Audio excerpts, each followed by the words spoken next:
want to give you head pats and then throw you. Once But more. you can grow wings, so you'll be fine. But you can grow wings, so you'll be fine. So you'll be fine. Oh, there's so many. There's so many.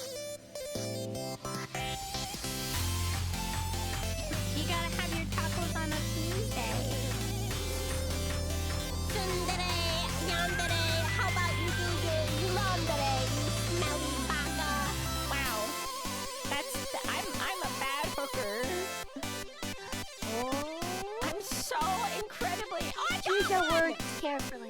I got one! Oh, oh my gosh!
Look at him in all his majesticness! Shit! Thank you for that love, boy! Oh no. No! Wiggles, you're such a Wiggles. Why?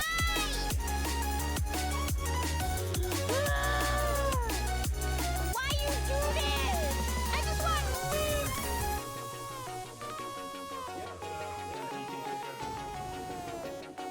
Wait, what are you trying to do to me?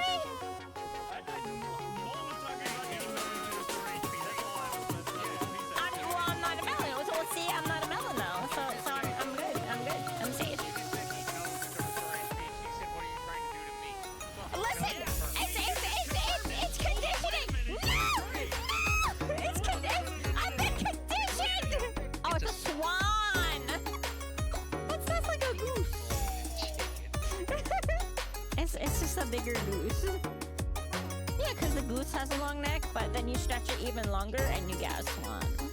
Oh, stop experimenting on the geese. This is how a duck becomes a goose, becomes a swan. The neck just gets What would longer. Lily say? I'm gonna die to the urchins.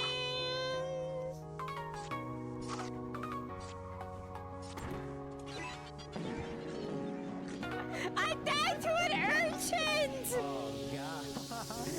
You're gonna die. I have to brave the unknown and fight the beasts. Yeah! You're gonna fight beasts, Coco. You're gonna fight beasts right now. Yes! We have to fight the beasts! You have to fight the beasts. Because they're like, some of them have rabies and some of them are wild and they're causing problems for the trouble citizens of Auburn. Makes sense. One of them is Jet. Oh, poor Jet. Maybe I don't need pants. Yeah. Bomb right down the middle. Explosions! Okay, now I need to dodge. I need to like not get hit by these guys.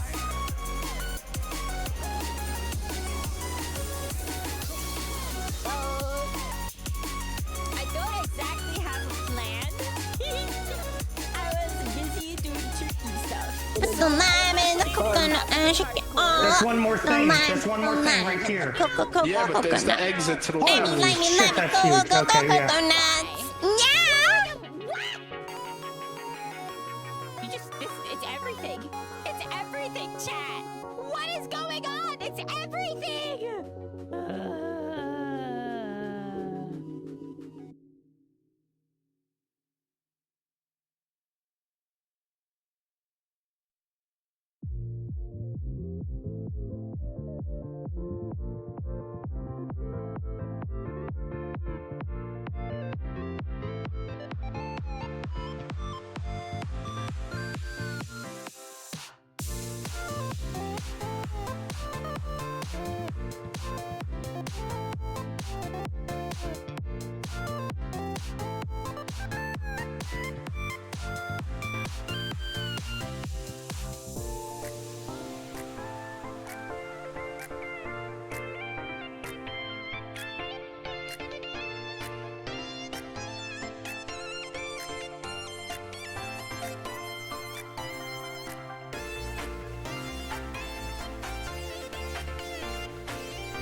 It's ASMR day. It's ASMR day. So we have to be very, very It's time to lick quiet. her. No! Yeah. On my birthday, I will lick her. Did she just shake you? Did she just shake you? Get over here!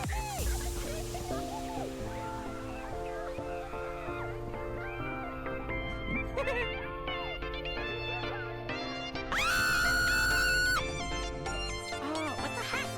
Words are so hard. Why is this so hard? Why are words word like? I completely forgot the entire topic. Is that a chicken?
Did you try switching it to reverse?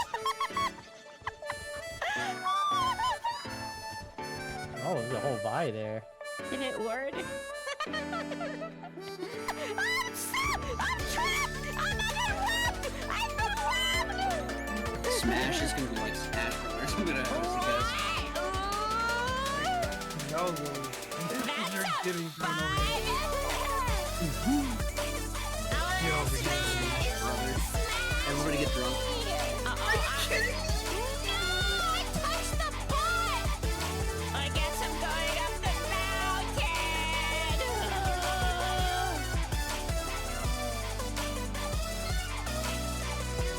I ain't going up no stinky mountain. Can't make me. What about that form mode, the one that comes out on Groundhog Day? The mole that comes out on Groundhog Day, Coco?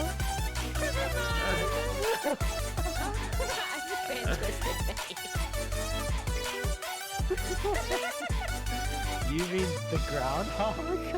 Pure maple syrup. It's from a tree. You can eat it. It's very good.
Okay.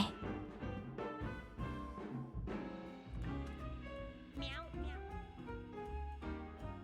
Hello, hello, everyone. Hello, hello.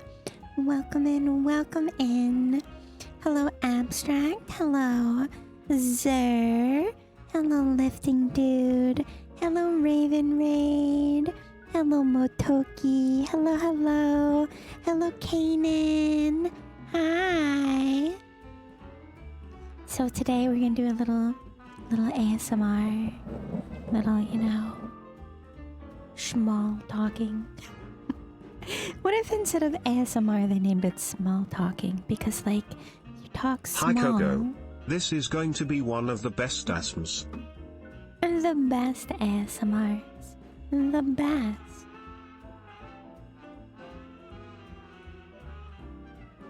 I know, it's so weird to see a loud beat. Lift! Oh my gosh. Lift. Okay, here we go.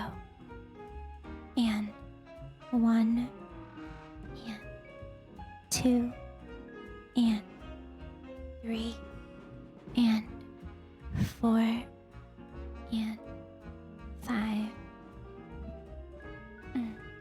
Wow, wow, wow, wow, wow. Wow, wow, wow, wow, wow, wow, wow, wow, wow. Yeah.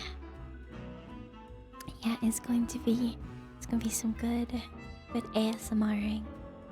And hopefully I should listen to myself real quick. Some good ASMR. Okay. And okay, my settings are I have good settings. we don't have You sound amazing. Well, I needed to make sure that I didn't sound too, like too quiet, Perfect ASMR sounds.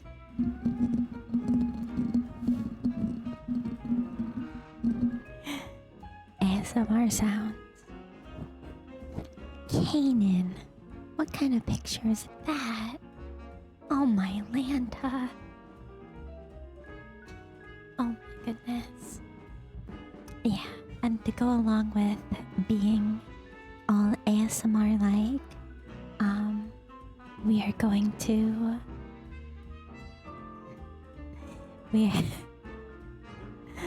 oh my goodness. I can't even. That is quite the image. Remember that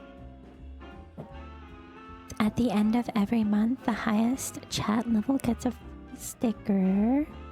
A free sticker, yeah. So, there is that.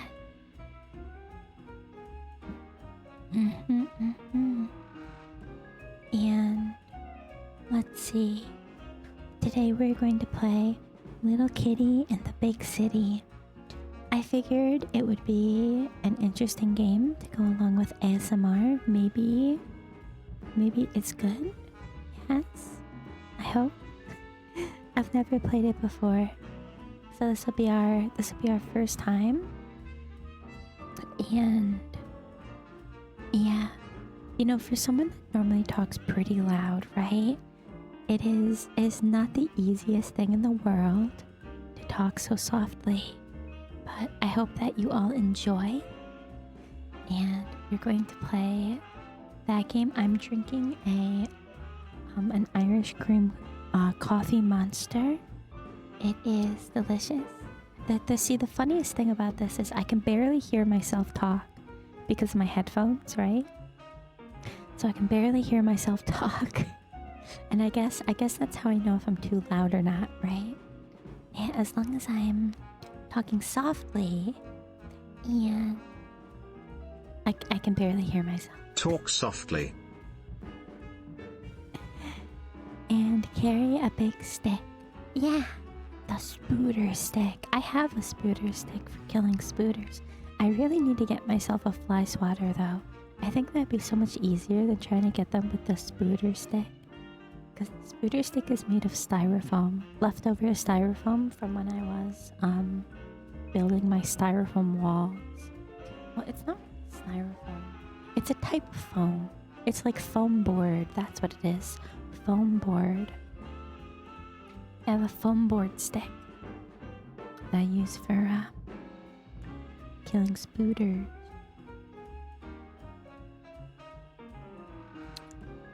But I should really have a fly swatter. Yeah, I think that would actually probably be better at getting rid of those nasty spooters. Yeah. I wasn't sure if I should read something or if I should just... So no loudness. No, today is quiet time. It's ASMR today is quiet. Yeah, no loudness. No silly loudness. No. Loudness is... It's gonna be a shorter stream. It's gonna be 3 hours of ASMR goodness. No loudness. Cannot, no.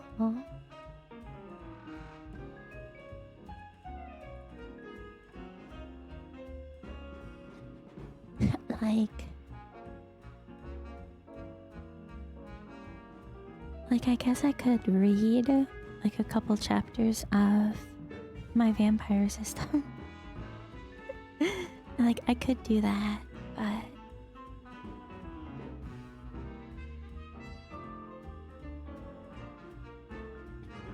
I don't know. Maybe I think this cat game would be fun.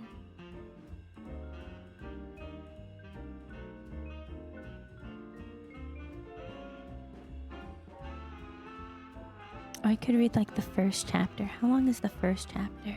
It's pretty long.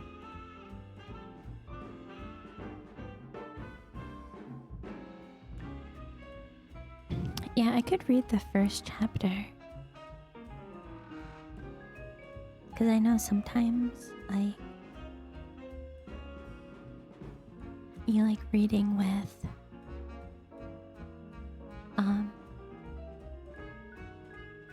ASMR. I don't know.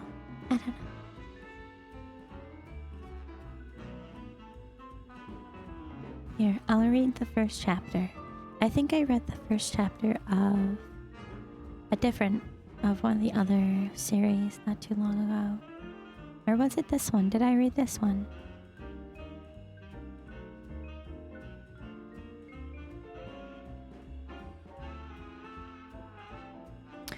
I don't know. But what if you stubbed your toe on the kitchen counter? Oh no!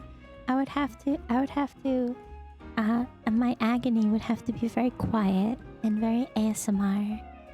Very, very soothing. I'd have to have very soothing pain. It'd be pain, but in a soothing way. Be like, oh no, it hurts. I don't know.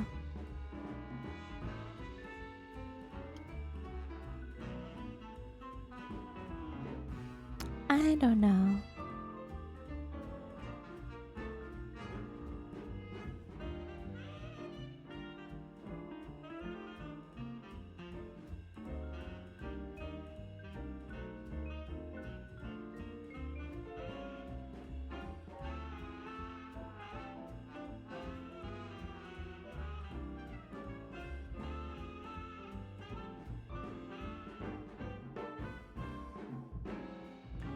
Yeah, so maybe I could read a little bit, and then we'll play the cat game.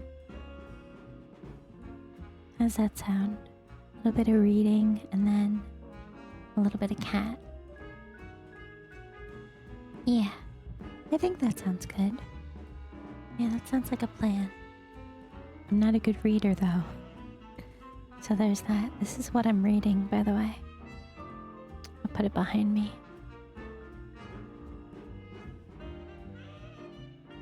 I've listened to the entire thing. I'm on my second listen.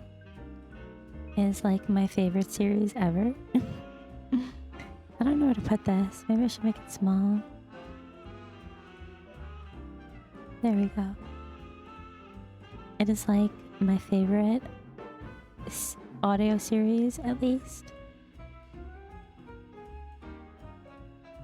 And I haven't really read it. I've only listened to it. But anyway, this is the first chapter. Try not to die tripping over yourself, Quinn. A boy shouted down the hallway, laughing uncontrollably right after. Quinn dismissed the petty mockery as he carried on walking down the school corridor. The harassment had become a daily occurrence for him, but it still bothered him just as much as it did every other day.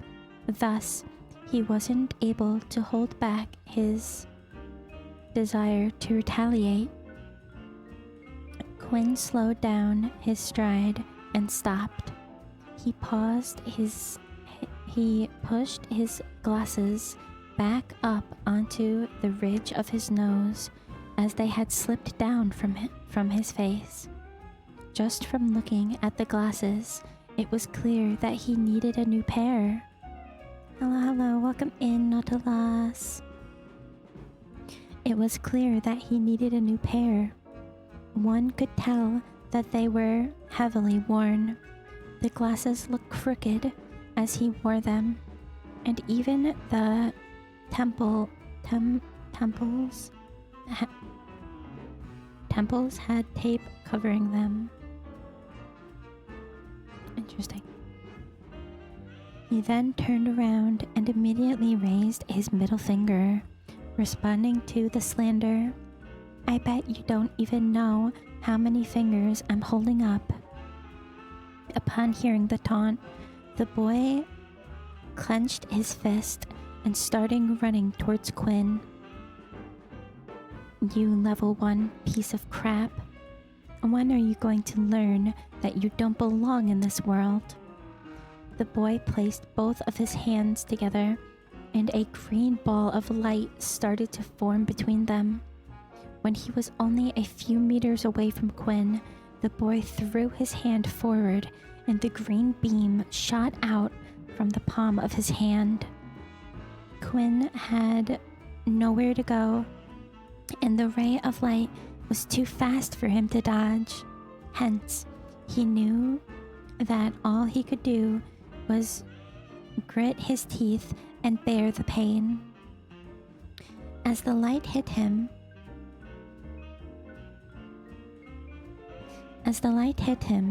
his body was lifted into the air and sent flying backwards onto the far end corridor wall. "What's going on?" a student among the crowd said. "Are they fighting on the last day of school?" A crowd had immediately formed outside, interested in what the commotion was all about. One of the female students ran over to the walls, damaged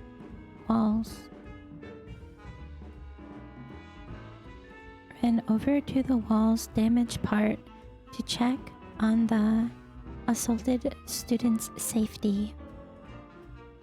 As the dust started to settle down, Quinn's slightly curly black hair slowly came into view.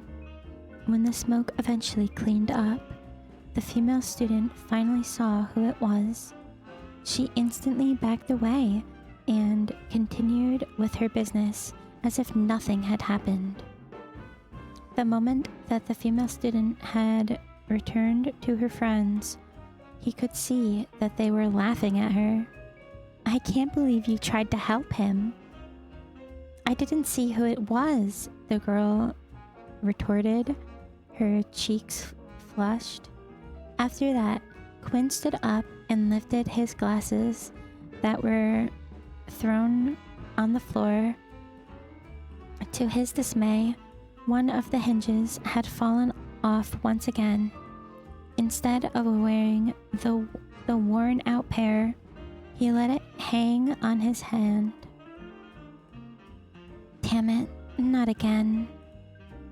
It was the last day of school for Quinn, so he hoped that someone wouldn't try anything with him. He was sick and tired of their doings, but he wasn't the type to ignore those either. He had seen people who had chosen to keep their heads down and tolerate the harassment. However, their treatment was far worse than what he received. He didn't bother to stay at school like the rest of the students. He picked up his broken glasses and proceeded to leave school.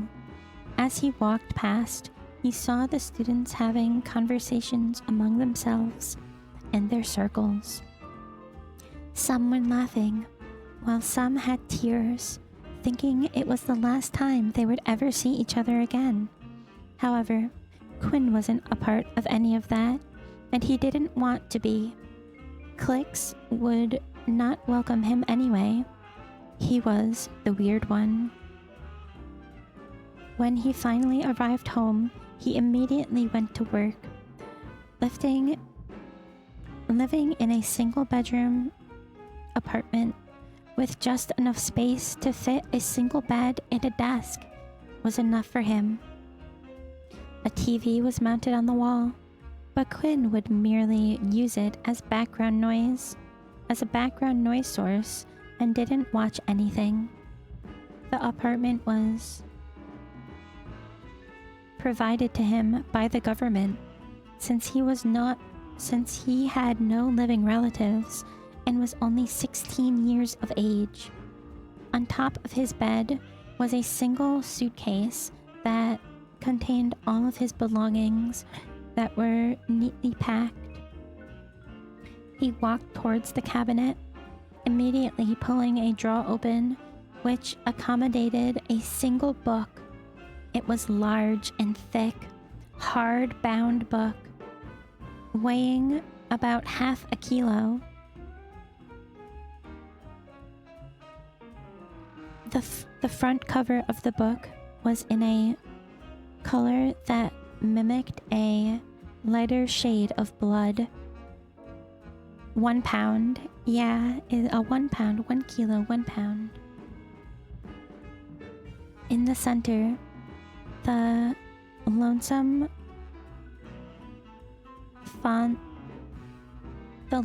fonts of an of an upper and lower jawbone could be seen, both colored in a swampy shade of brown. The upper jaw...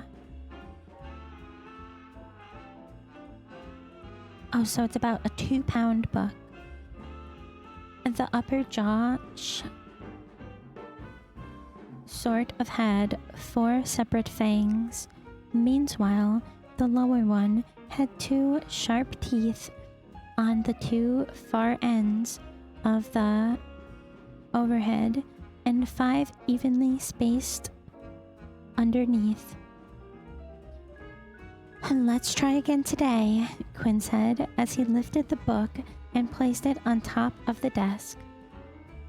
He then quickly went to his bag to pull out a little test tube that was half filled with colorless liquid. Test 112. Hydrochloric acid. Let's see how it goes. He then started to slowly pour the liquid out of the test tube onto the book. So far, there's no reaction. He proceeded to continue to pour all of the test tubes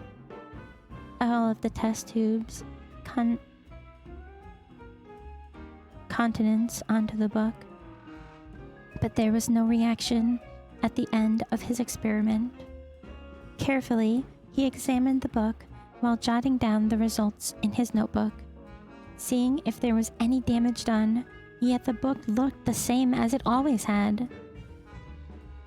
Another failure. Why won't you open? Why did Mom and Dad even have this thing? 112 times. This was the number of different ways that Quinn had tried to open the book.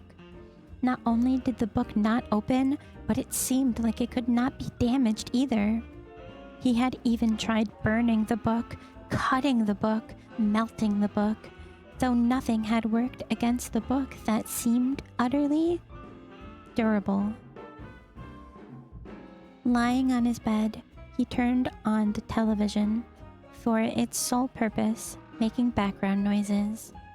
He never really paid attention to what was going on. With it, the sound of other voices made him feel less lonely. Upon turning it on, the TV displayed an ongoing news show. The peace treaty with the Dalkey race has lasted for 5 years now, but officials are saying that tension is rising once again.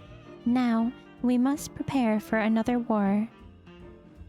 The mention of war had always been shown on the TV, non-stop, ever since a certain day 30 years ago.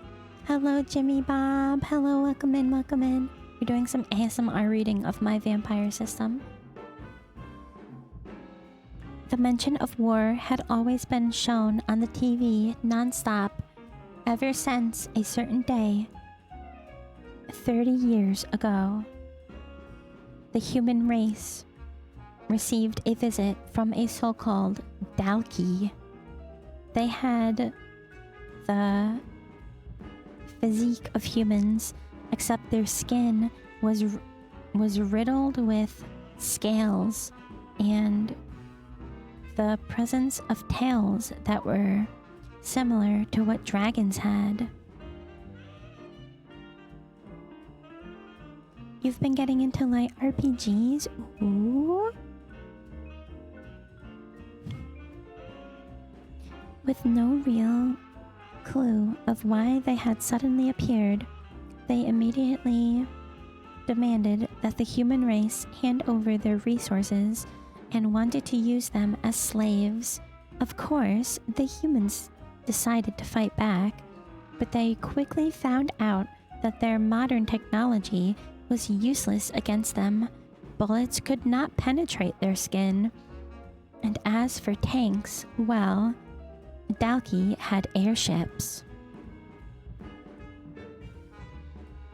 Yeah, I have listened to the entirety of my vampire system, and I'm listening to it a second time. But since we're doing ASMR, I figured I'd read a chapter or two before we play the cat game. Yeah, ASMR day.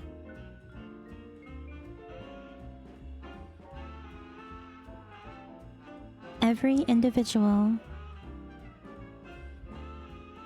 disregarding of gender, was told to fight for their planet, and that included Quinn's parents. The war went on for years, so he grew up not knowing what his parents looked like. When the humans were on the brink of defeat, a select group of people came forward. These people had special abilities. They began sharing their knowledge of how to obtain such power in hopes of turning the tide of war. And thankfully, it worked. Even so, the Dalki were still strong, and a seemingly endless stalemate led to the peace treaty signed just 5 years ago. Obviously enough, human greed got the better of humanity, and instead of sharing these powers with everyone else, the higher-ranked government officials decided to keep them for themselves. Only those with money could learn the more powerful abilities, while everyone else was left with the scraps. It was something that needed to be done. Poverty had taken over the world, but people had powers and were using them uncontrollably, unlike before. Quinn was given nothing when his parents died. The government agreed to pay for his living expenses while he was still in school, but that was it. When his parents died, him being at the age of 10, an agent appeared at his doorstep and handed him a book. He was told that it was the only thing that his parents possessed. One that they passed down when they died. Hello, Alex. Welcome in, welcome in. Hello, hello. We're doing ASMR. I'm currently reading some of my vampire system, and then we'll move on to play The Little Kitty in the Big City. Why is this world so unfair? He uttered, lamenting about his situation. Getting out of his bed, he started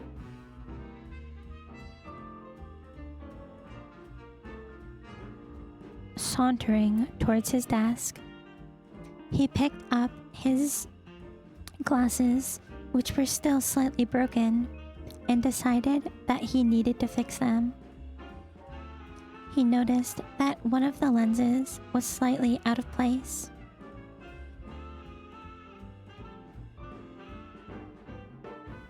I need some water, 1 second.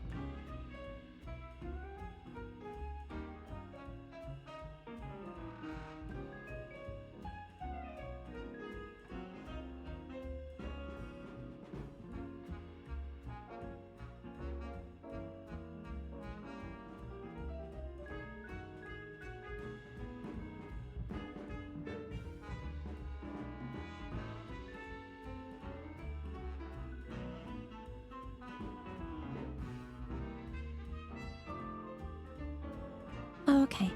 There we go.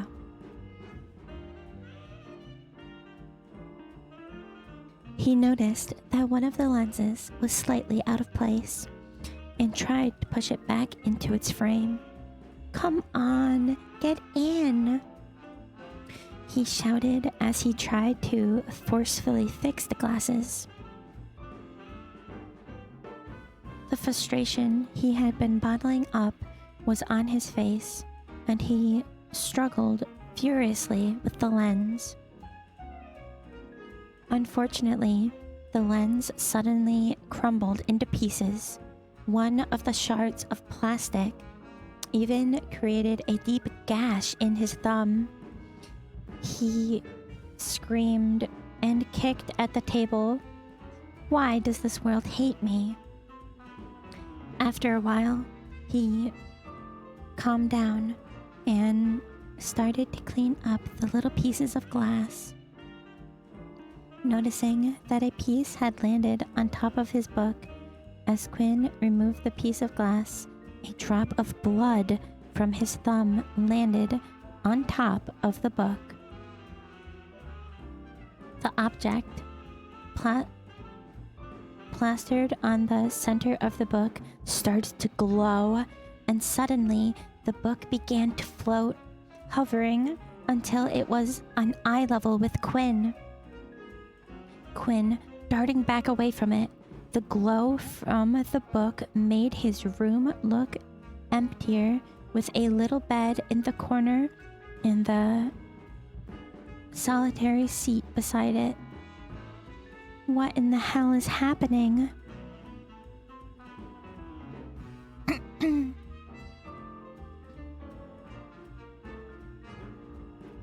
The book started to emit a blinding radiance as it shook uncontrollably.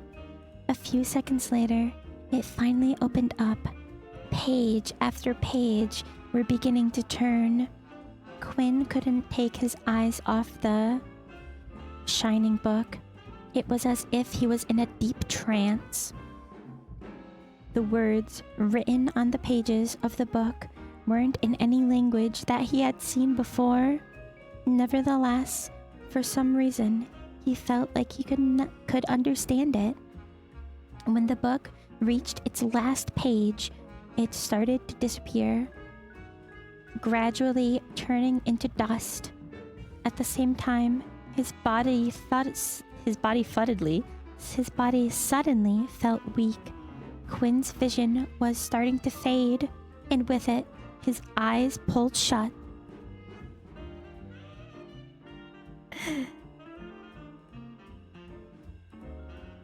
But just before he passed out, there was a single message that he could hear. Congratulations, you have been granted the... ... Unable to maintain consciousness long enough to hear the final words, Quinn dully passed out.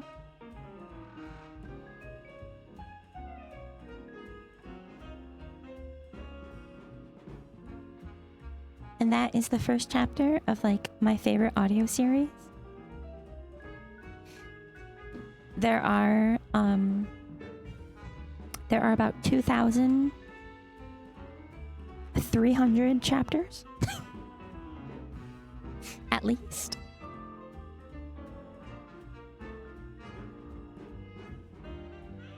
Yeah, this is a very long series.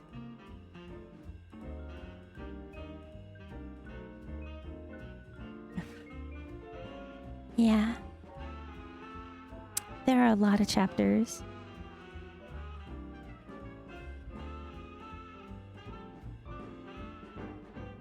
And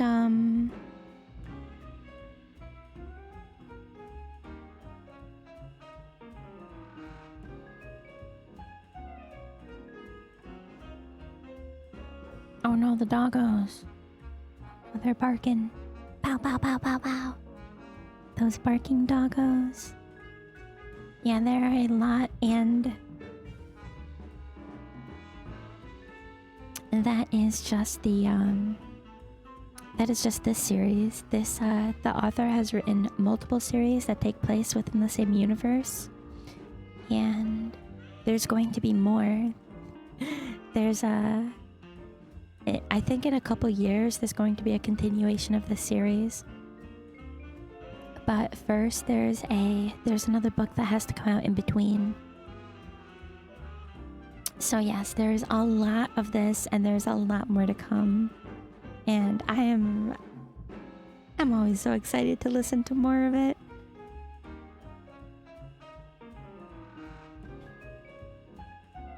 Yeah.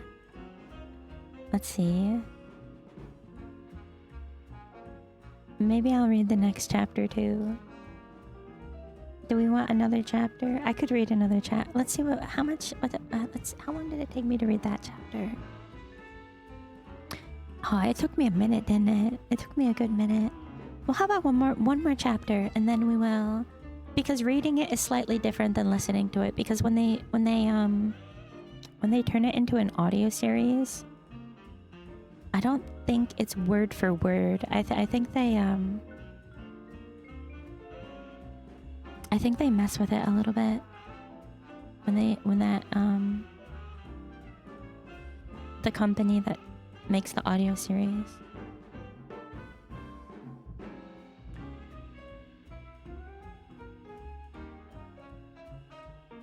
I suppose I could read one more chapter and then we can play the cat game.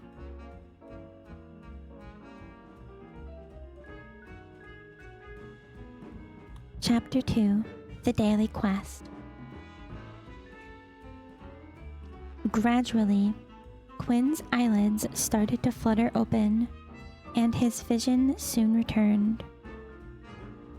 His head felt heavy, and his body was slightly sore. As he lifted himself off of the ground, he touched his head gently to see if he had injured himself. Why does my head hurt so much? He thought, bewildered and unable to make any sense of what just happened to him. After patting his head all over, Quinn then went to pick up his glasses that had fallen onto the floor, not too far from him. I love head pats. Thank you for the head pats. After patting his head all over, Quinn then went to pick up his glasses that had fallen onto the floor, not too far from him. Regrettably, only one lens that was left intact. Still, Quinn put the glasses on out of habit. He felt a little disoriented, and his vision became slightly blurry. He took them back off and noticed that his vision only turned hazy when he put the glasses on. Wow, he thought before he had quickly rushed to his desk to grab a pencil. He proceeded to draw the letter A on the wall and stepped back. He continued to move back until his back had hit the wall that was on the other side of the room. The figure A was still there, and he could see it clearly. Yeah, like that entire... I'm 90% sure that entire section of, like, drawing the letter A was completely rewritten for the audio series. 99.9% sure. I'll re-listen to it right now, and I'm pretty sure that they just said that his vision was better. What? But how? Quinn said slowly, mind blown. He was still trying to make sense of what had happened to him. Somehow, Quinn's vision was now perfect. He had lived his whole life with terrible eyesight, but strangely, he could now see clearly. His mind started flashing images of the events that had led to his passing out on the ground. The more the memories flooded in his mind, the more one thing stood out: the book.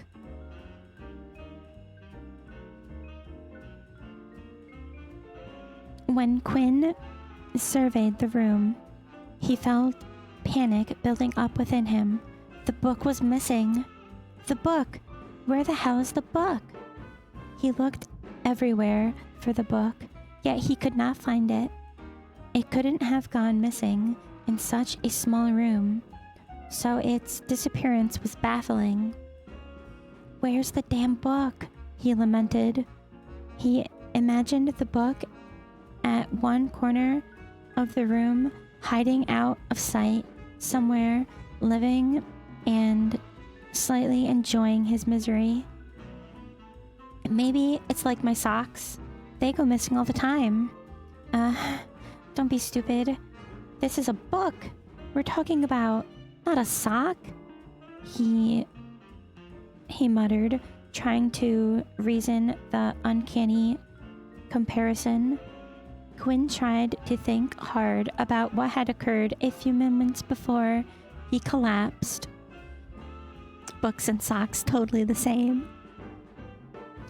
Before he collapsed, he took his mind back, moment by moment, and then he suddenly remembered the book hovering in the air.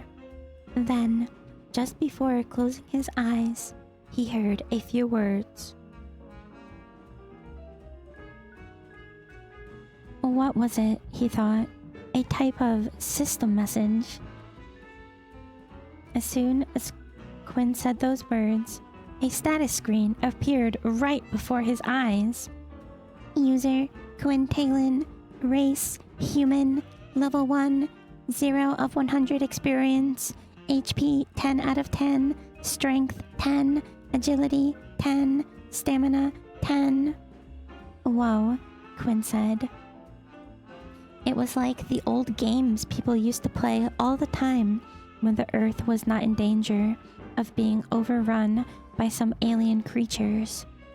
Quinn noticed that on the status screen there were more tabs that were placed on the top.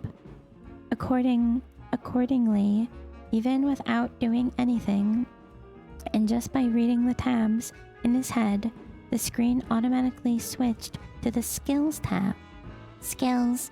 0 skill points available. Skill locked. Skill locked. It was strange, but he played along curiously, curiosity fueling him. His life was normally characterized by boredom, as he had no friends and was the loneliest child in the school. On the Skills tab, Quinn wasn't really able to see much. Everything seemed to be locked and slightly grayed out, so he quickly moved on to the next tab. Shop.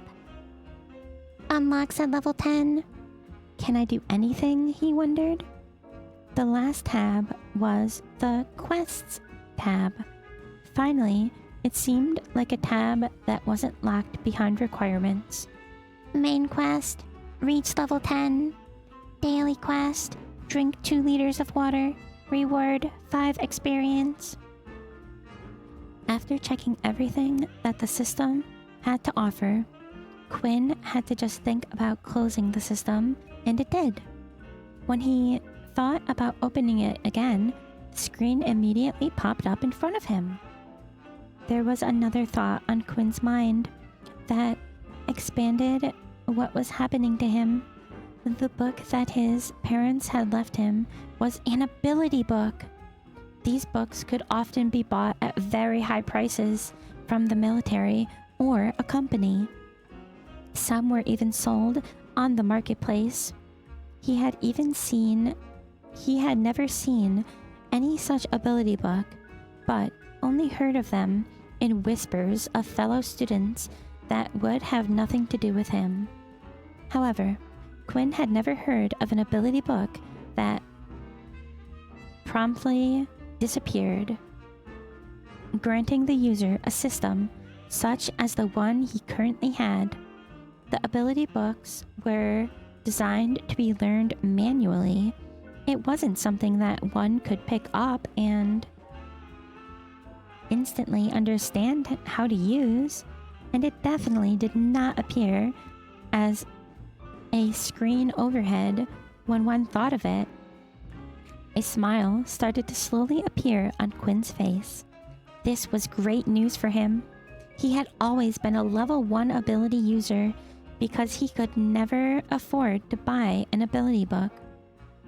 To his fortune, he had something that he could use. His mind raced, reeling out options for him. He had things he could practice, things he had never done before. The book would help him, he thought.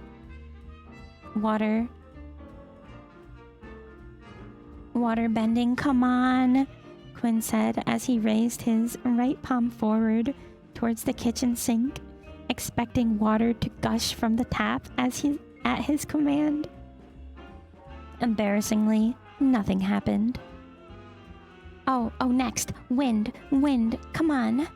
Quinn did the same thing again, but nothing happened. After trying out many different things, according to all the abilities that he had seen before, it turned out that he was unable to perform any of them. He made his way to his bed and sat directly on it. What the hell is this useless thing? It is really just a system ability? Quinn thought about it for a while. If it truly was like a game, then perhaps by completing the quests, he would eventually get stronger and unlock more skills.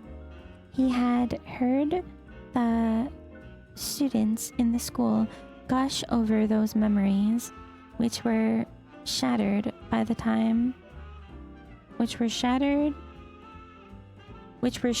to them by their parents.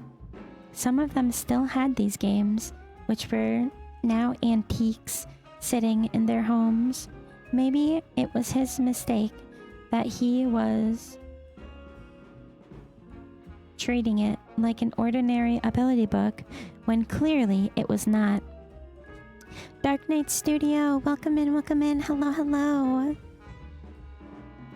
He was still unable to find it. The ability book did not disappear into thin air. Oh, I read that wrong. He was still unable to find it, and ability books did not just disappear into thin air. Usually, ability books were based around one ability. It was important for a person to select their first ability book carefully, since a regular human body could only perform one ability attributed to their lifetime.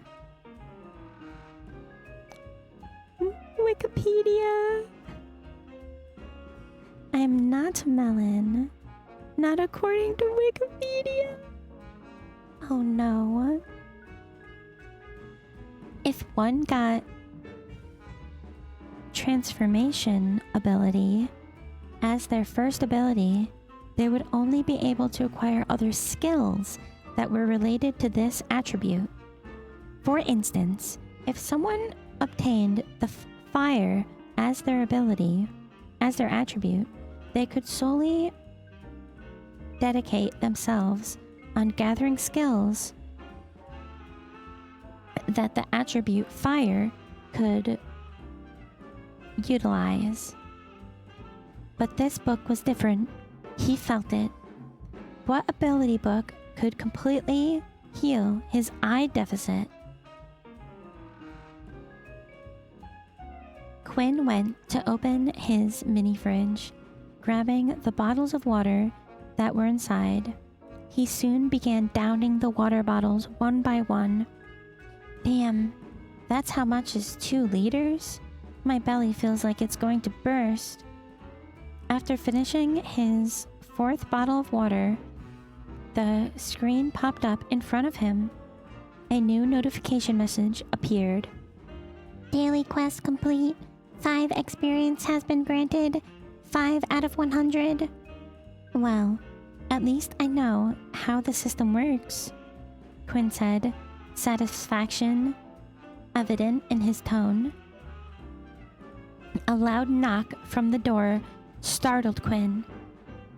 He jerked at almost threw the empty bottles of water he was holding on the ground.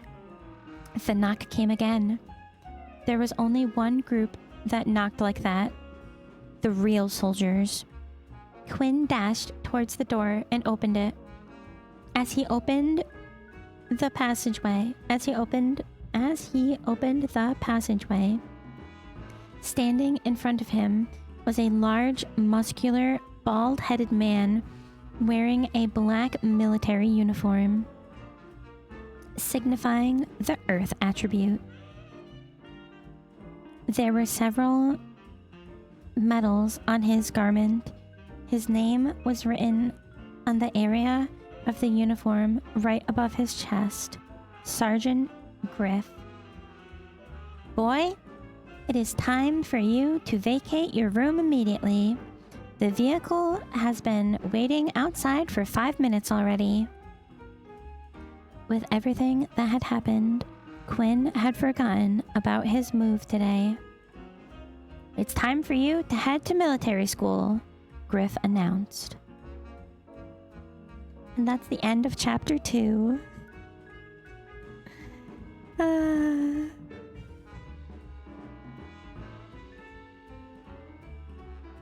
Oh my gosh. So yeah, so the according to Aquarius, yeah, I'm a January baby. So it looks like the audio series, right? It looks like when I listen to the audio series, it doesn't include certain things. Like long explanations, they kind of cut them out a little bit. Like the whole explanation about or they like change the wording. I swear, I could pull it up right now. I have episode 2 on my computer. Maybe not. Maybe I'm wrong, but like, or maybe it's just me reading it. It like sounds different in my head. Where the heck is JK? Yeah.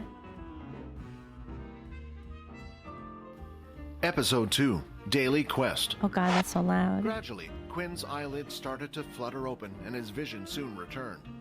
His head felt heavy. Maybe I'm wrong. I want to know if I'm wrong. Maybe I could like just look at it like one for one. Chapter 1, Chapter 2.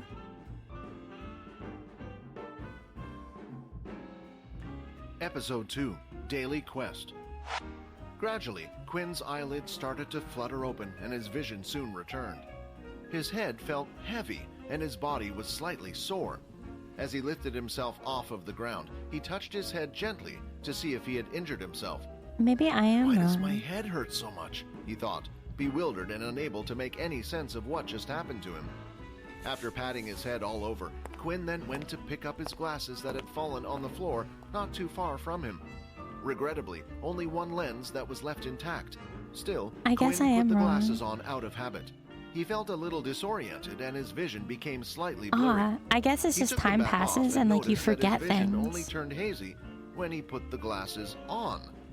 Wow, he thought, before he quickly rushed to his desk to grab a pencil. He proceeded to draw the letter A on the wall and stepped back. That's so weird. That's so weird. So I literally just forgot. Like, I've listened to this like twice and I completely forgot. Wow. And I just completely forgot. Head sweaty, arm spaghetti. Mystican, hello.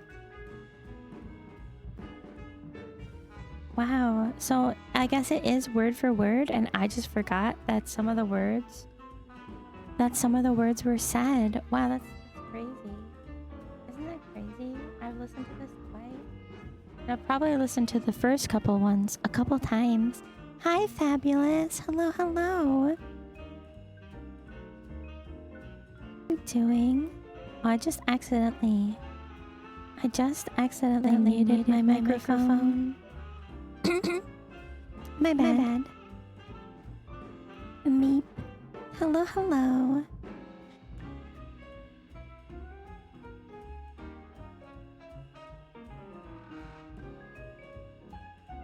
Yeah. Well, after muting it, I wanted to make sure it was working. So I clicked the... you know how you can listen to yourself in Streamlabs? I clicked the listen to yourself button in Streamlabs. Well, that's not exactly what it's called. But in the settings, if you go to properties, under audio monitoring, you can select monitor and output if you want to hear yourself. Yeah. But unfortunately, when you do that, it does double the audio for everybody. Don, welcome in, welcome in. How are you doing? I just got done reading chapter 2 of my vampire system. I wasn't sure if I was going to read before playing the game, but I did. Maybe I'll read more of this in the future. And maybe not ASMR, but maybe ASMR. I don't know. Do you prefer ASMR readings? I'll have to, we'll have to find out. The sub-glob. The glob sub. The sub that is globbed. The glob within the sub. The glob within the sub. Okay. Well, I guess enough of reading for now. I will go on to play the game, The Little Kitty in the Big City.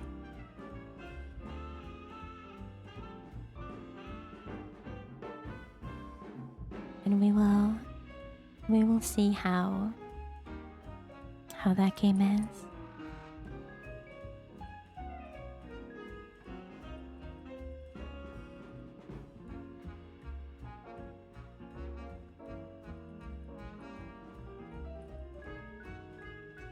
We will see how that game is. Yeah. Okay.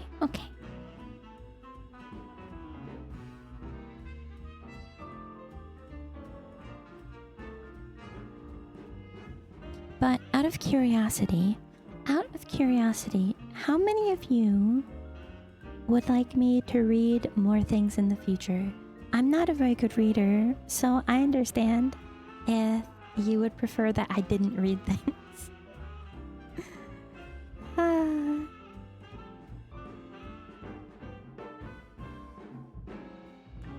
But maybe I'll make a... I like the reading. Specifically, if you're doing ASMR, maybe it'll be a thing. Maybe I'll do it again in the future then. I don't know. Obviously, ASMR is harder to do certain things with, right? Like, I was able to make my voice a little different for the system messages. But obviously, I feel like while being quiet, doing different voices for different characters might be a little hard. Maybe not. Maybe I can still alter myself a little bit. I like your reading. Yeah, doesn't have to be ASMR. Interesting. I'll consider that. Maybe it'll be a maybe it'll be a thing that we do every once in a while. Reading the chapters of my vampire system definitely makes me want to read more of it. Even though I'm re-listening to it right now. Right now I'm re-listening to it for my second listen through, and I am on chapter, here I'll tell you. I'm on chapter 738 on my second listen through. Yeah.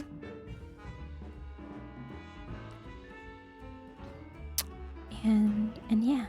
Well, anyway, let me open this cat game, and we'll start catting around. Start doing cat stuff. I've never done cat stuff before, so this will be my first time.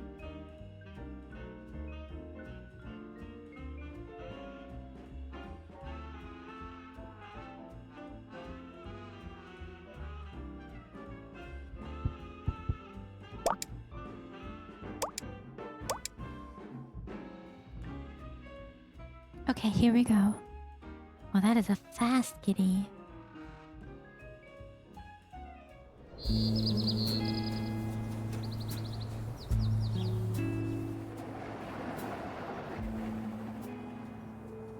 How's the volume?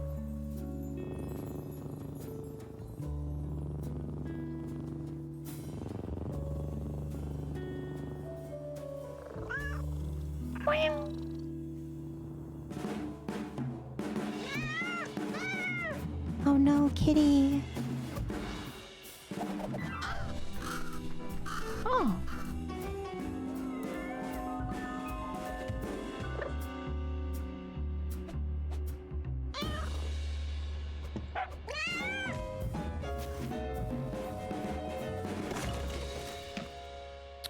Hello, hello, Manji. Welcome in, welcome in.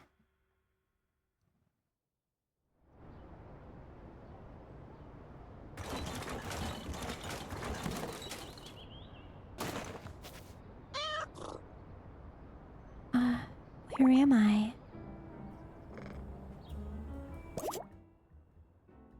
Get back home. But it's such a long way up. I'll need more energy for the climb.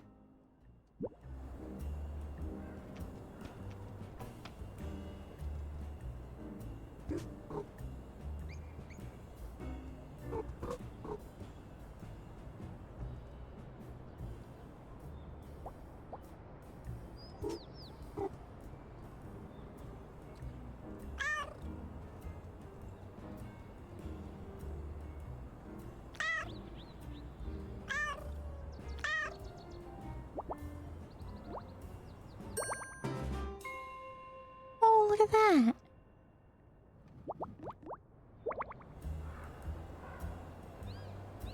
Oh, you can like do cat things.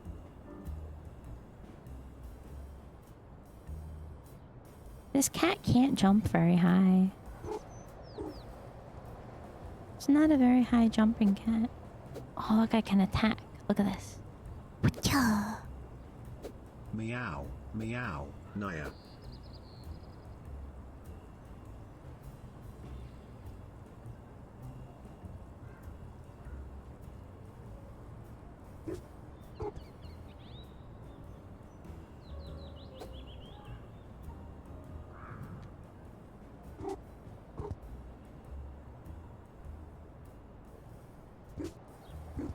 Oh my goodness. Can you run as a cat? Oh, you can.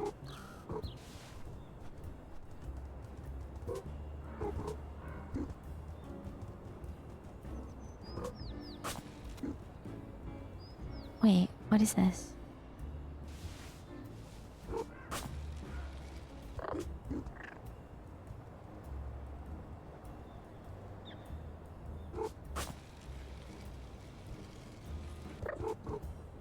You can hold onto the walls with your claws. Okay, okay. The jumping is really weird when you're...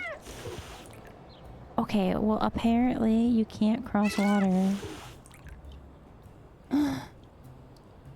I know cats don't like water, but still. What is with that burb? Can I climb up this?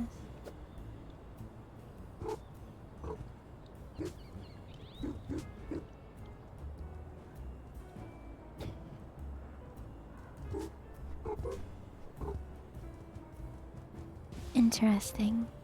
Very interesting. There's water everywhere.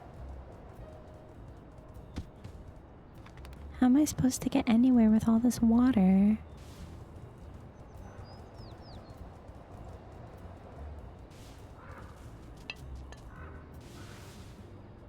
I can pick up a What?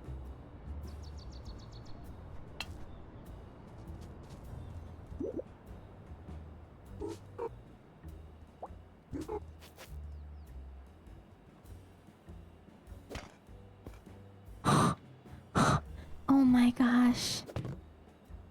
I can do cat things.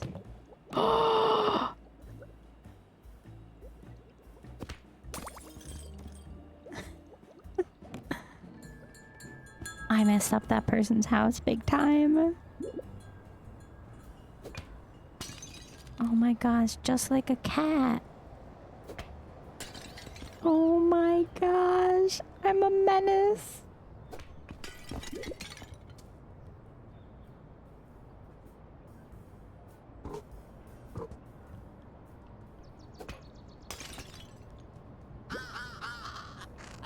Well, well, well.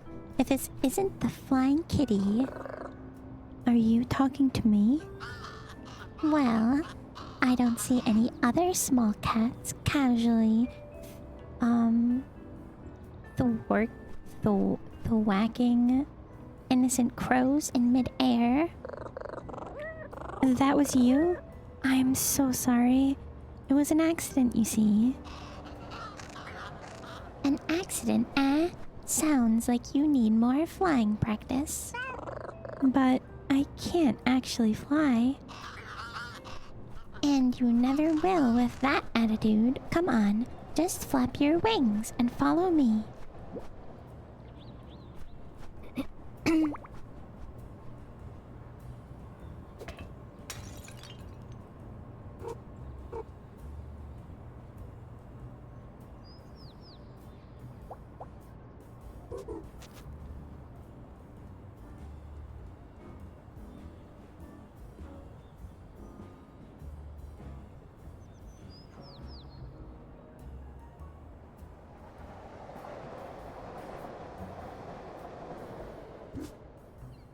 Oh no.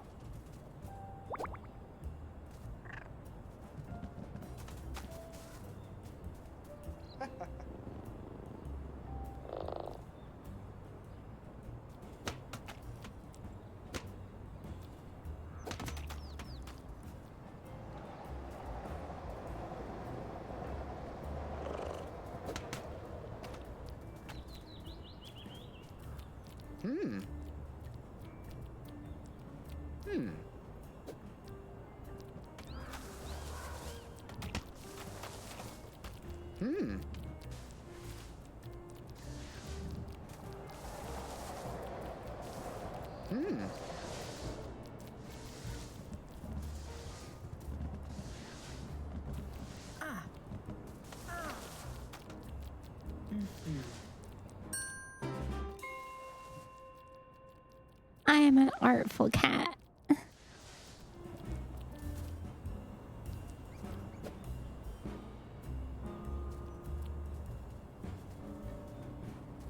I did it.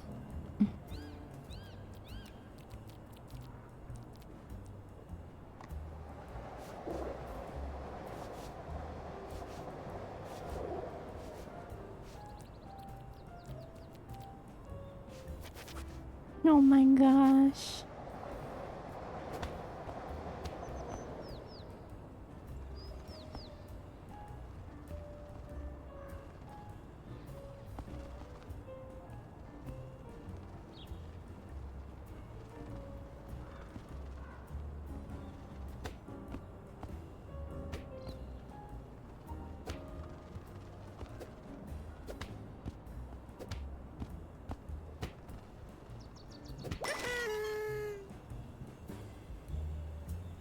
Back of the net.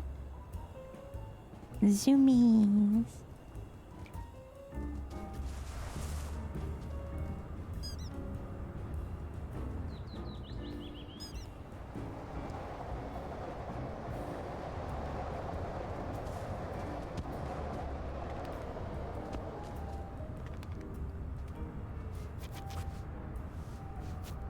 Doing the cat thing, being like a cat. Oh my gosh. Oh my gosh.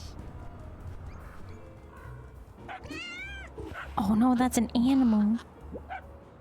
Hey, be quiet over there. Honestly, those dogs think they own these streets. So, there you are.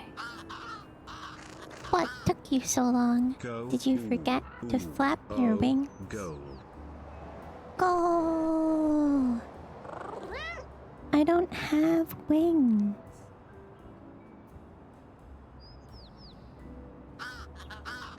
What? Then how are you flying? I wasn't. I was falling. I fell off my window spot, and now I'm all the way down here. But if you can't fly, how are you planning on getting back up there?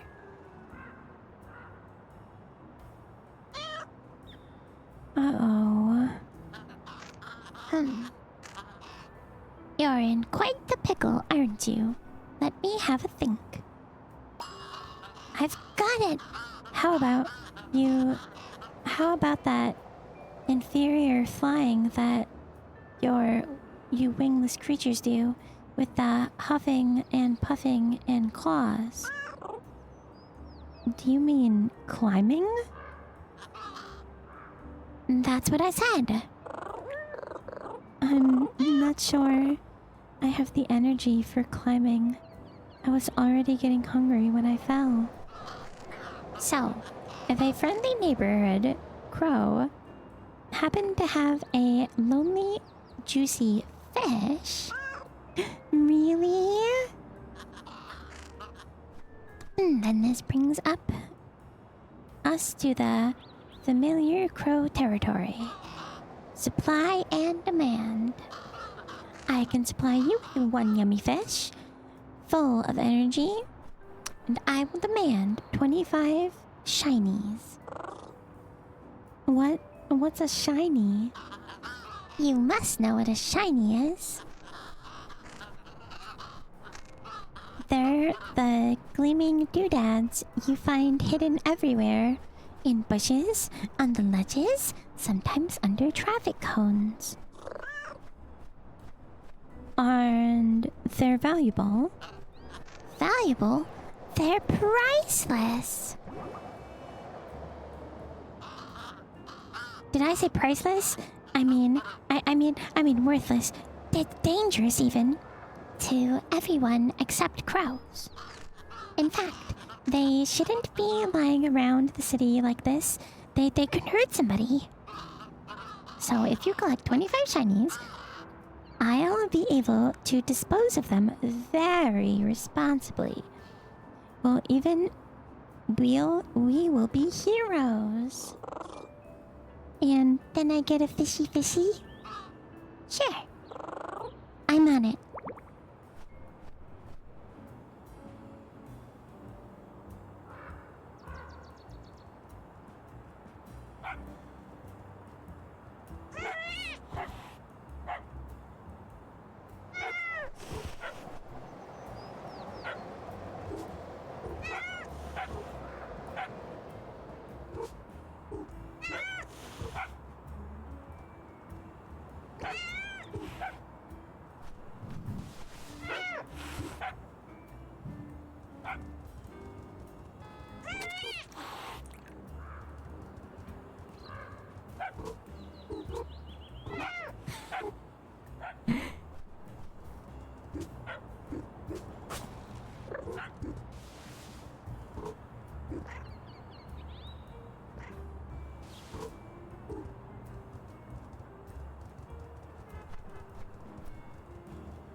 What just happened? What? What kind of bug? What kind of glitch? What kind of... Oh, I think I glitched the game. Chat, I think I glitched the game. I think I just bugged out the game.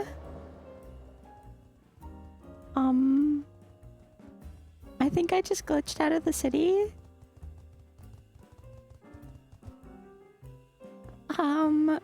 I think I just bugged out the game.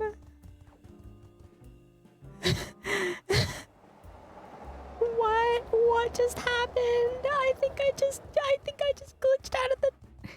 Oh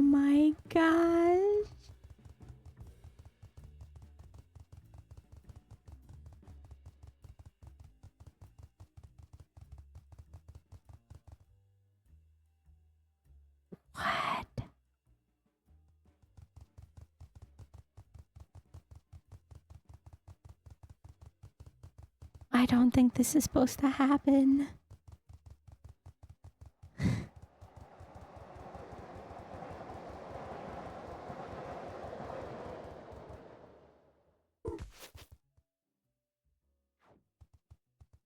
No.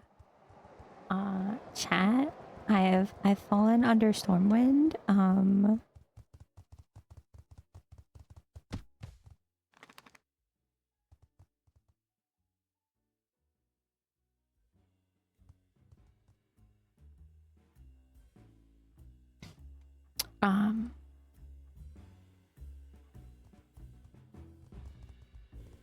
um,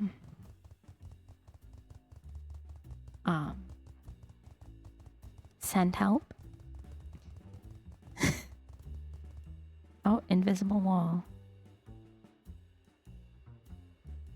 Uh-oh.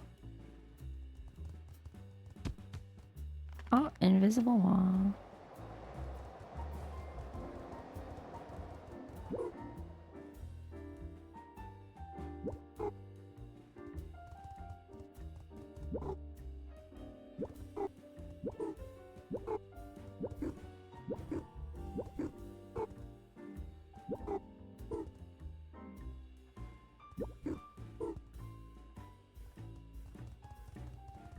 I don't know how I'm supposed to get out of this.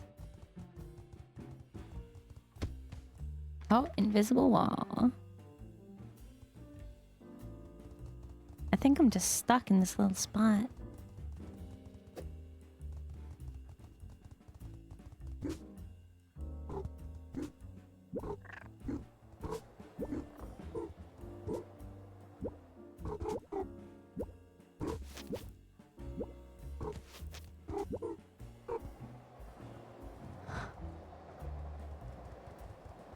Oh.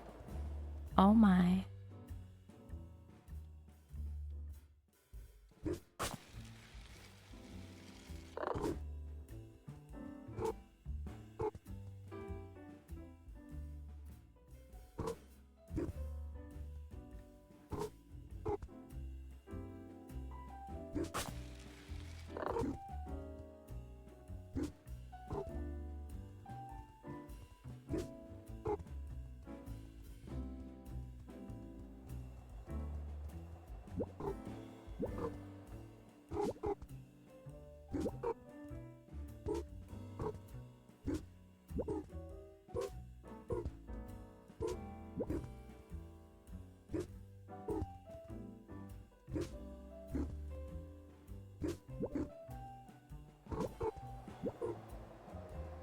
Oh my goodness.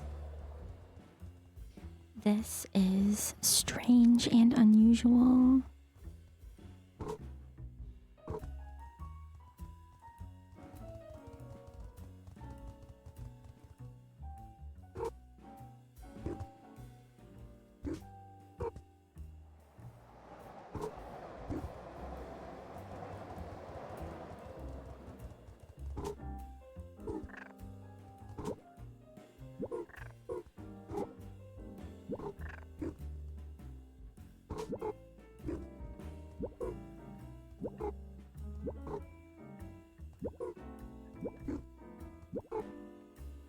Oh.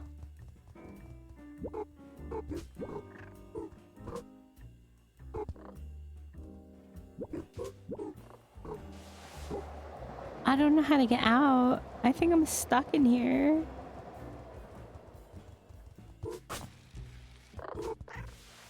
Shadow. Hello, Shadow. Hello, hello. How are you?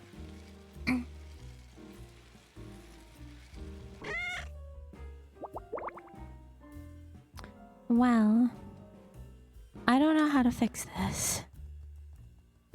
Are you okay? Yeah, I'm doing great. How are you? Welcome in, welcome in.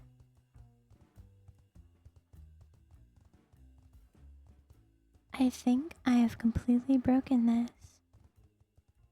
Yeah, I don't think there's a way to fix this either. Yeah, this looks completely borked. There's no There's no fixing this. Yeah. We're not getting out of this one. I think. Oh! Well, would you look at that? It looks like we can go straight through walls.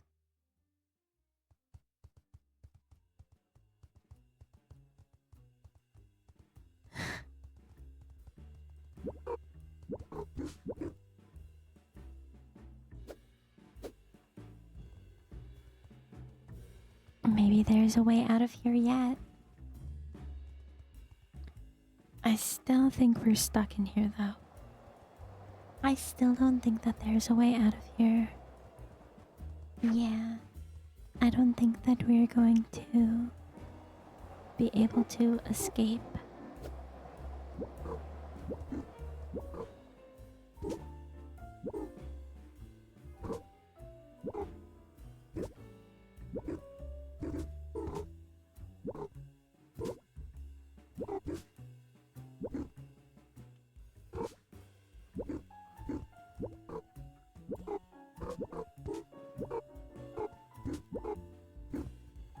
Apparently we're swimming now.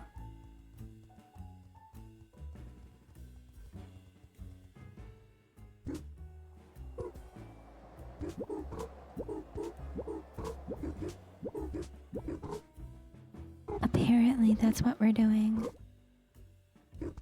I don't see a way out though. I feel like we're just stuck in here.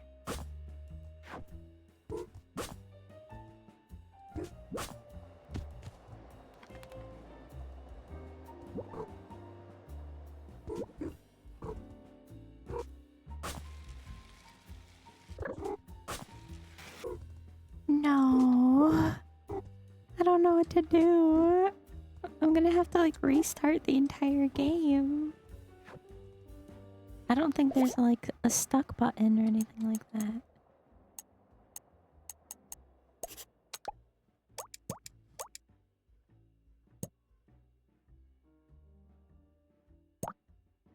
Load previous autosave. Here, maybe we can fix it like this.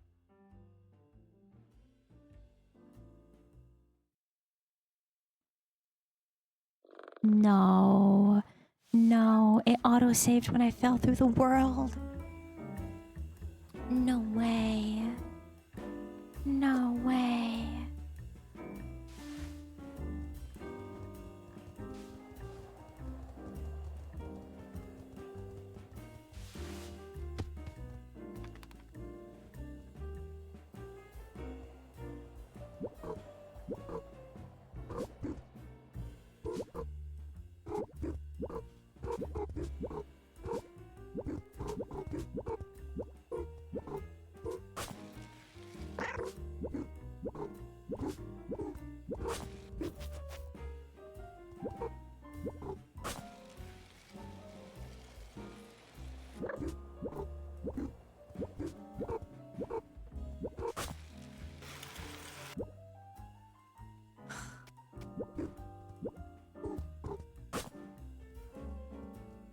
This is so silly.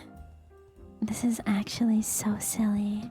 Chat, this is so silly. What the heck?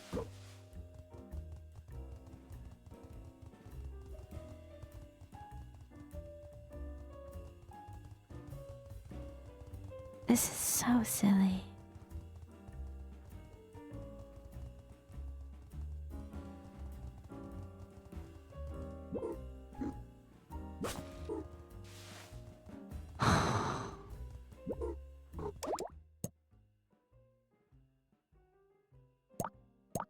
No, my autosave is in the water.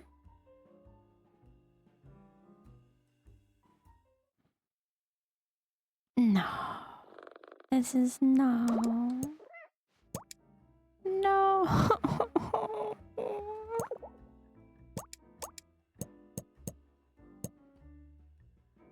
Is there any way to teleport in this game? I can't Hearthstone out.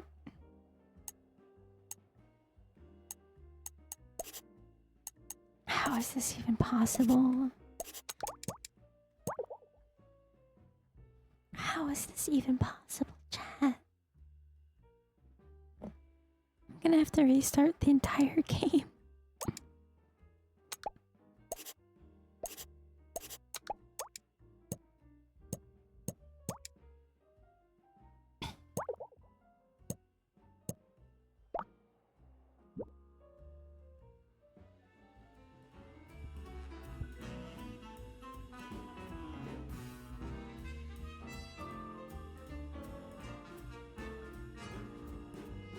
Well, what have we learned?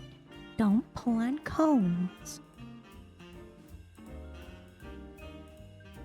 We've learned not to pull on cones, chat.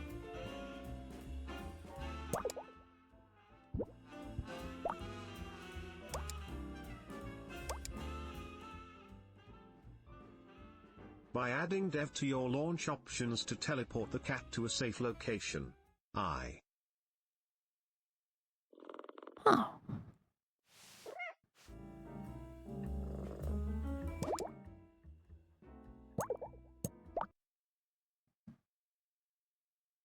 Teleport the cat to a safe location.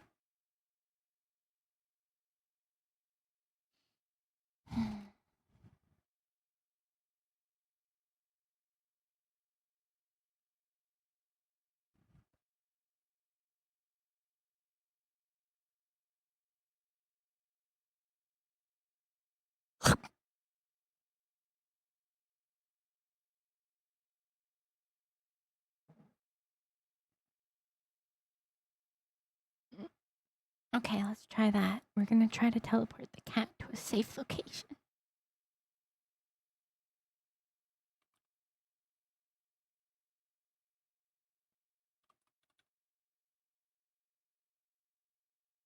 Properties. Dev.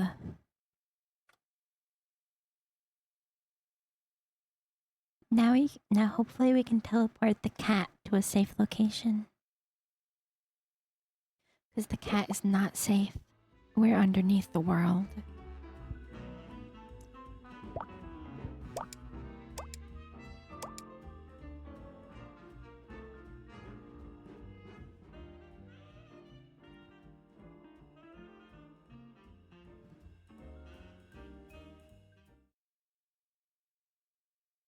Okay, so we're currently in a not safe location.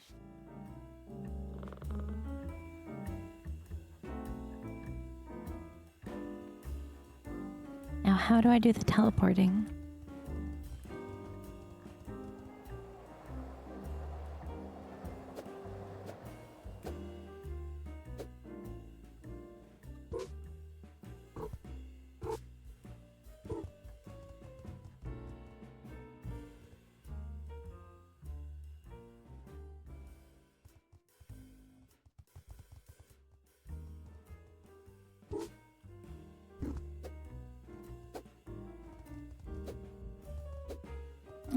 Okay.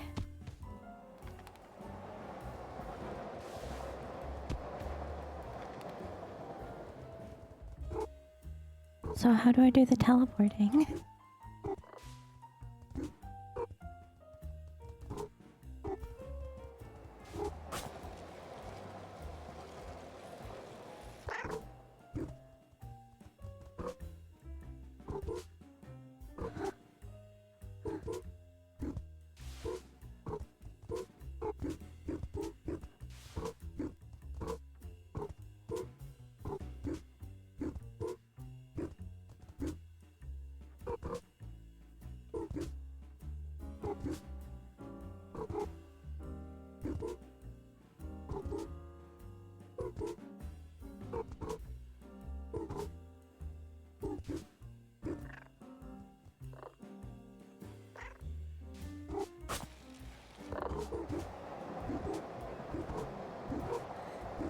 How do I do the teleporting?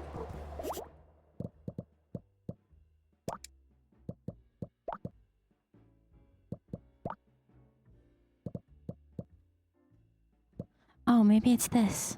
unstuck me. Press F4 to open the developer menu, where you can select teleport to character to move to your cat's location. I fixed it. There's an unstuck me button. I didn't even realize.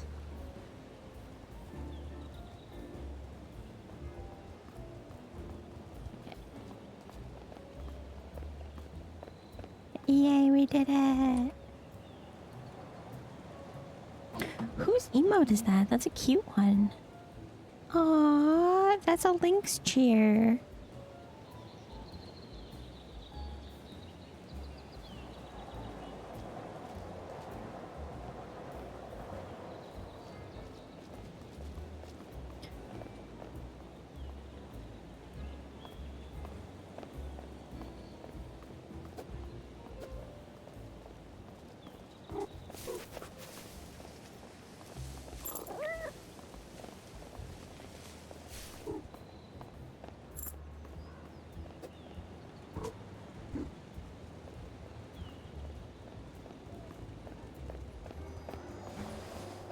No, I like it.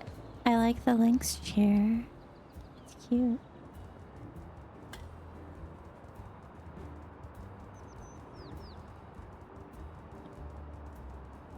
See, like, I've always wanted to make a rave one, I guess that one's like hype, but I've always wanted to make like a one with the little batons, but I want them to glow. Oh my Lanta! Abstract!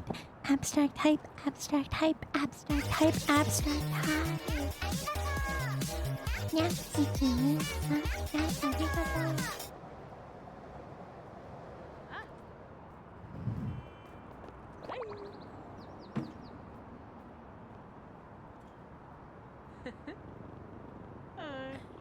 Thank you for the gifting to Zer.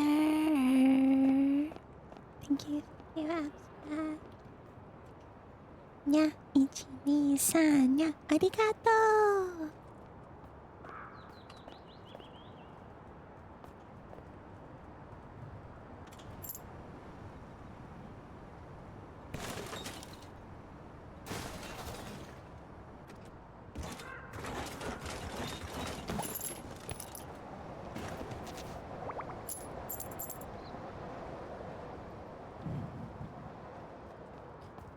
Just a trash cat living in garbage can.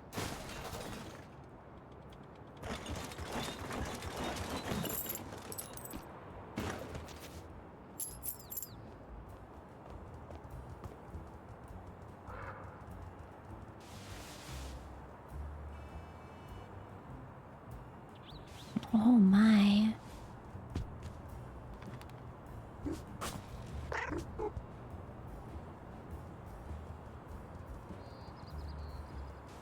There's gotta be a way to get in there.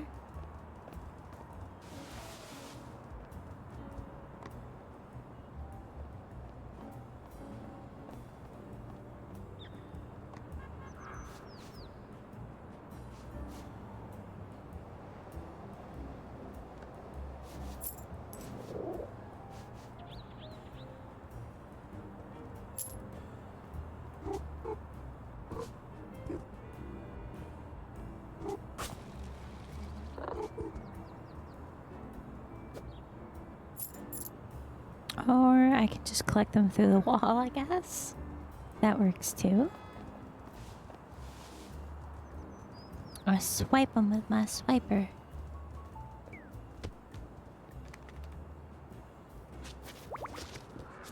If it fits, it sits. I'm a cat in a box.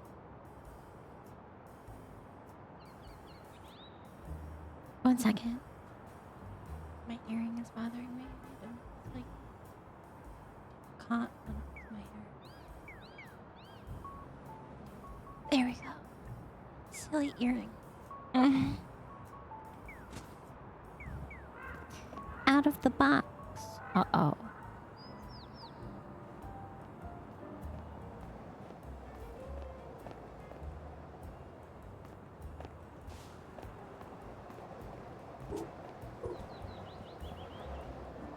There we go.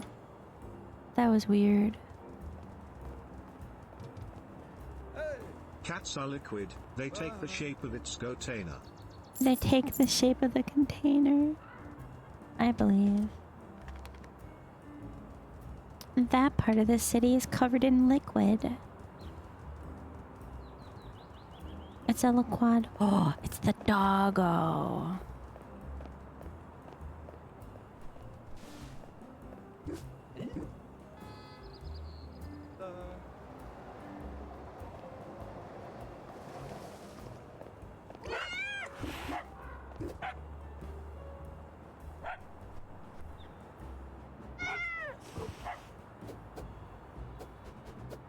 Why can't I whack him with the face?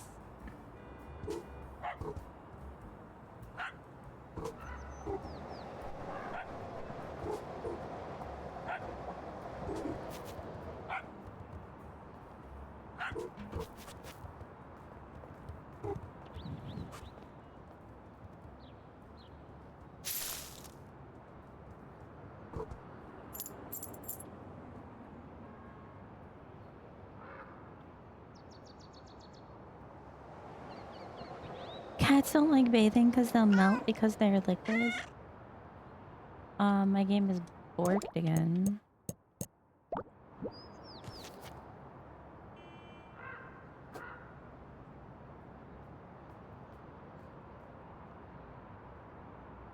I like this game. It's kind of fun. It's definitely for the ASMR, but like, gosh darn, this game breaks a lot.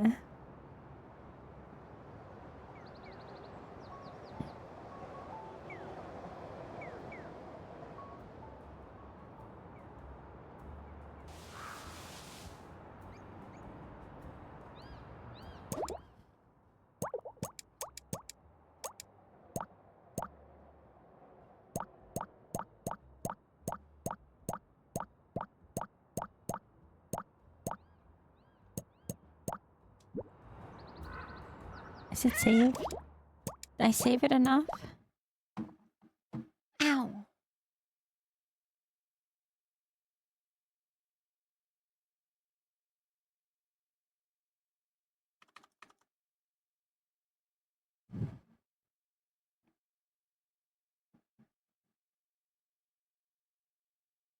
Okay, let's see how that goes.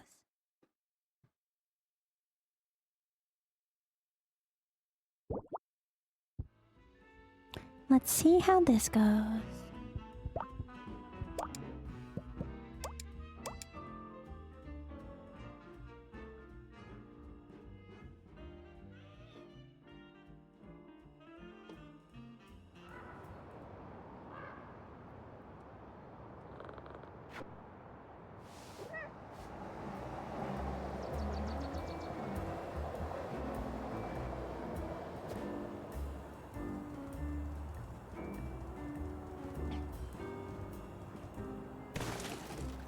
In we go.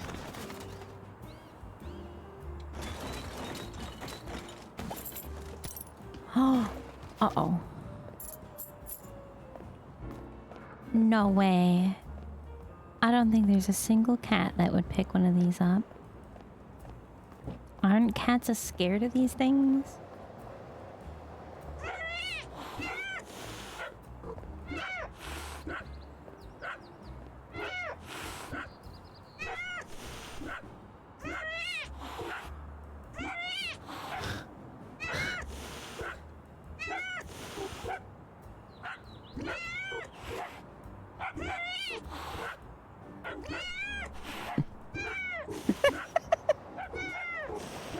What the heck?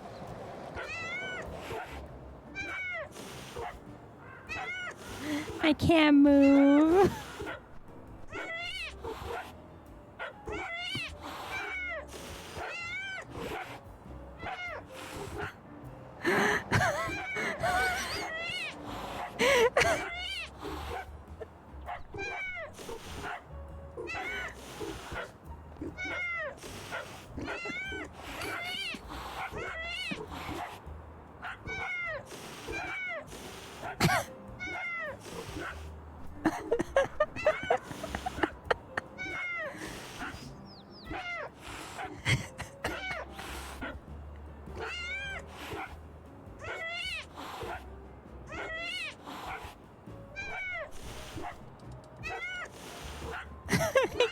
believe I'm stuck again.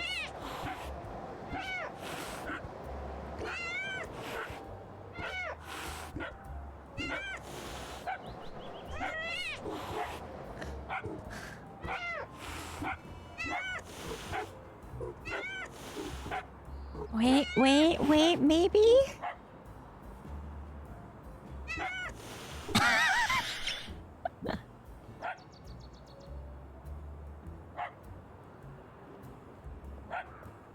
Oh.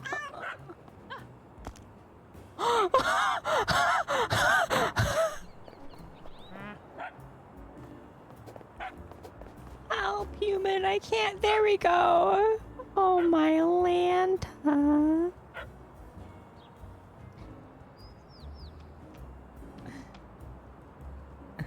This is quite the game.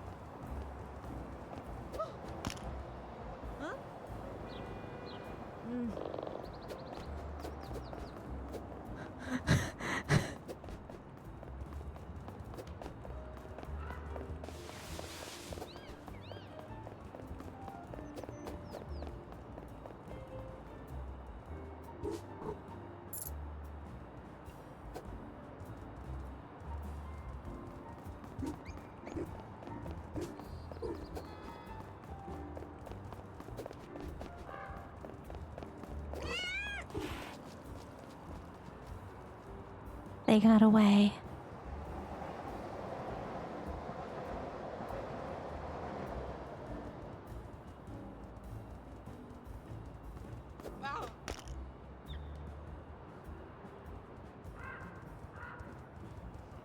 I stole his phone.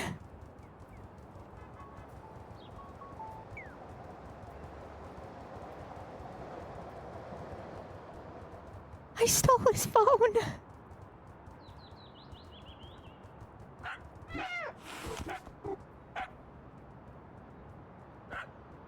I stole his phone.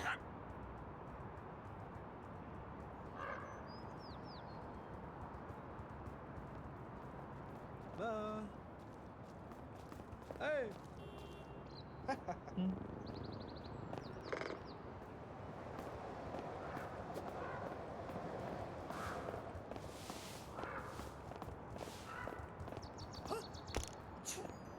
Huh?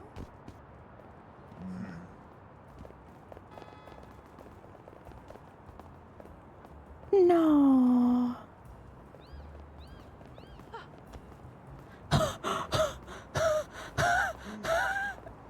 I love how everyone just kind of falls over because of the cat.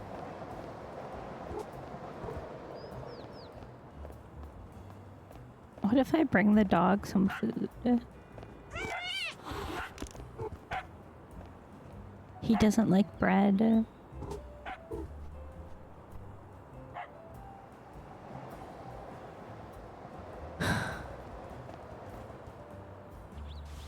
What if I put it in the dog's bowl? I'll find someone else with a sandwich. I gotta find some other sandwich person. Oh, look, video games.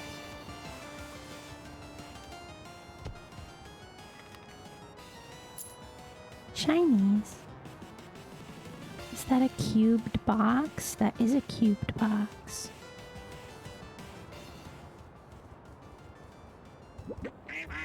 Oh! It's a duck. Ah, hello there. I wonder if you could provide some, urgent assistance. I think that depends on the problem. Ah?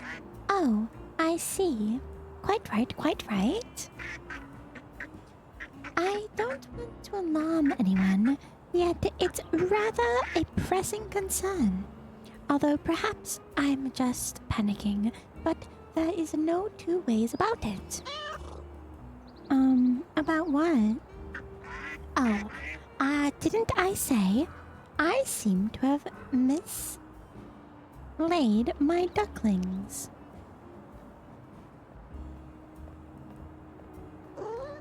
Mislaid? Is that a bird joke? I I don't follow. Never mind. Missing ducklings sounds pretty serious. It does now, doesn't it? What happened? Well, we were all enjoying an educational tour of the neighborhood by teaching the younglings some local history, etc. For example, you know the robot statue in the park behind us?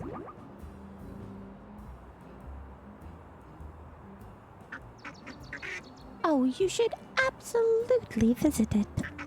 You see, the robot is quite fascinating. Not a statue in the traditional sense either. Legend has it that a wise duck, not too dissimilar from myself in fact, would visit this park every day with his robot friend. Very loyal robots, delightful. Back then, this was a lake.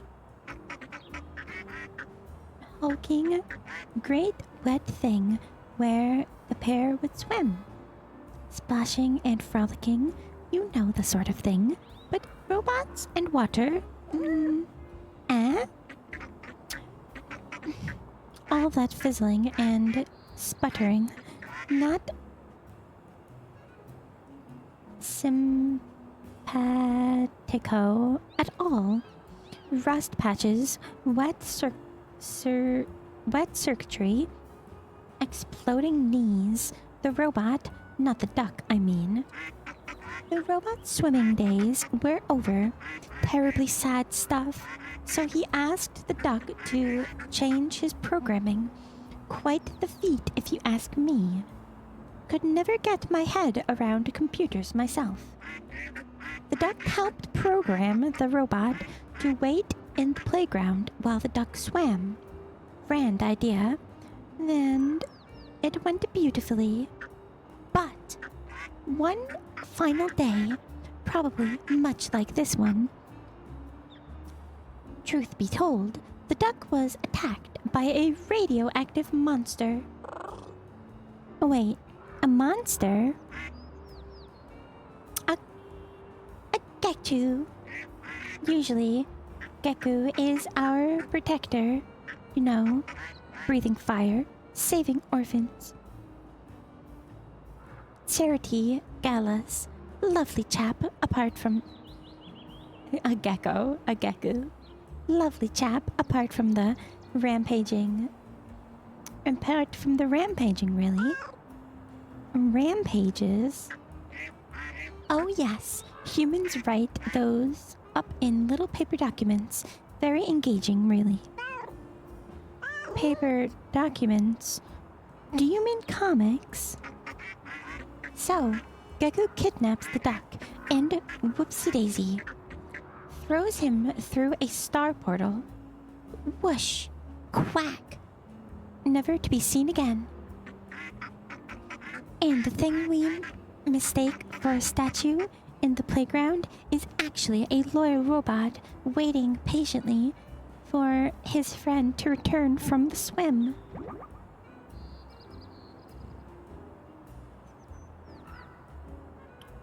I'm not seeing how this relates to missing ducklings. Oh no, it's just a great story. I shared it with the ducklings before we split up to find more neighborhood stories for our little show and tell session. Show and tell? That sounds fun. Oh yes, I thought so. Anyway, we scrambled off in different directions, all very excited in the moment. But, I suppose this is the crux of the matter. Really, I didn't set a time or place for us to reconvene. Wasn't sure what to do for the best. Not really a practical duck, you see, but I didn't want... I think this is a goose. The neck is kind of long. But I didn't want us to be rushed around missing one another. Dreadful when that happened, so I retraced my steps back here and waited. No luck? Also no. But you seem like a particular sort of cat. Very resourceful. So could we team up? I'll keep watch here. Been kind of enjoying it, really. And you scout the city. The whole city? Seems pretty big.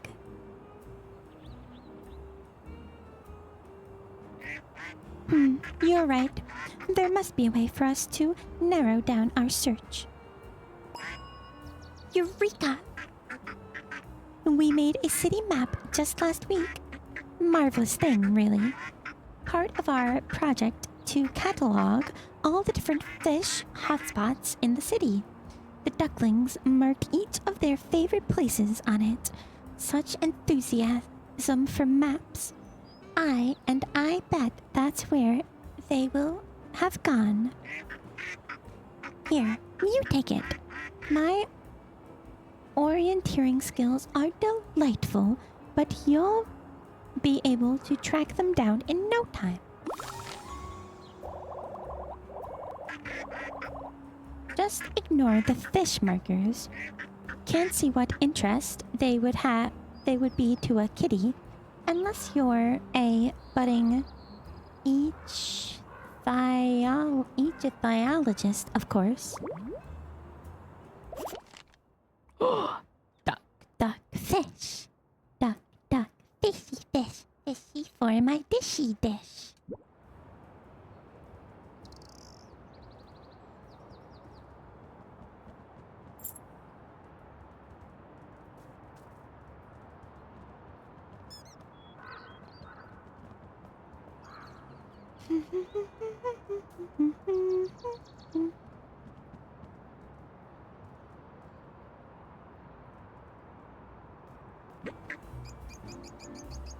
Any luck? Not yet, but I'm working on it. Thank you. Oh, and don't forget to check your map.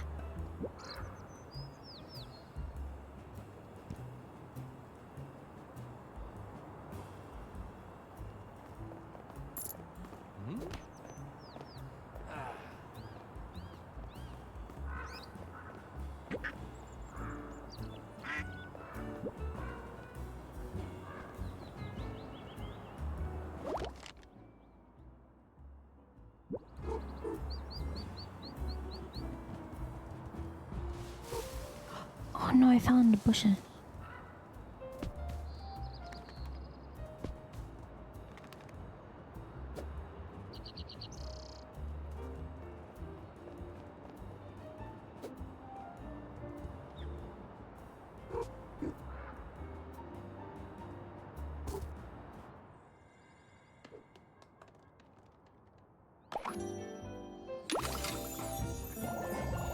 I got the cactus hat.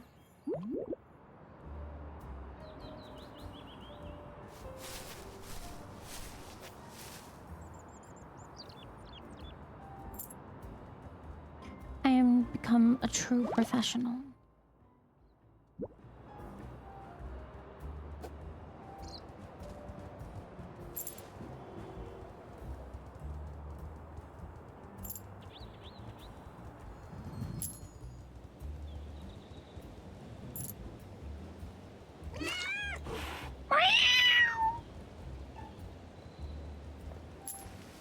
A true professional indeed.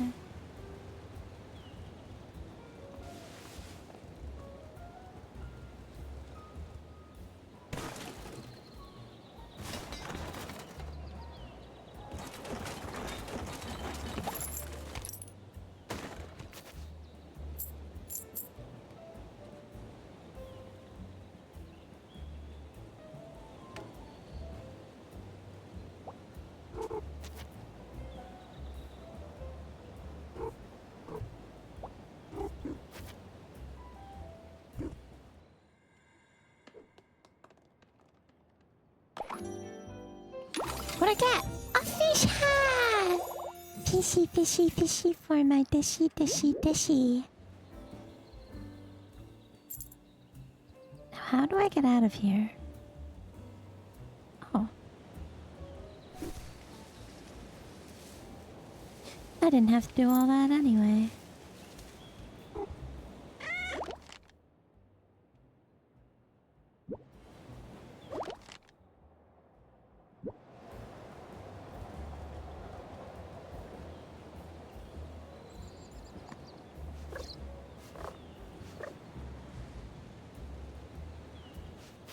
In we go.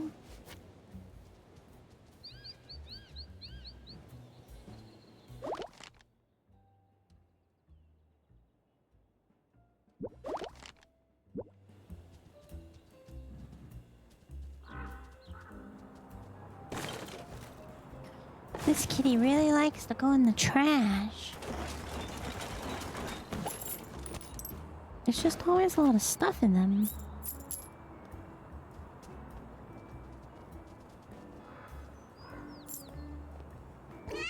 Water!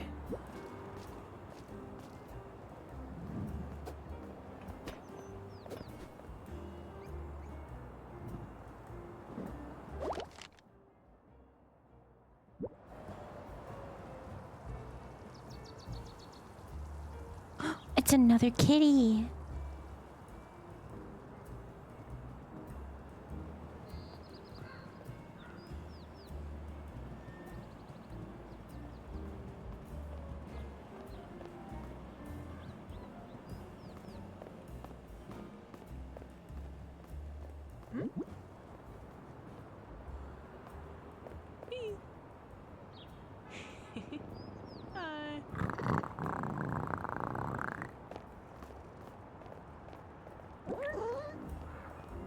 Excuse me.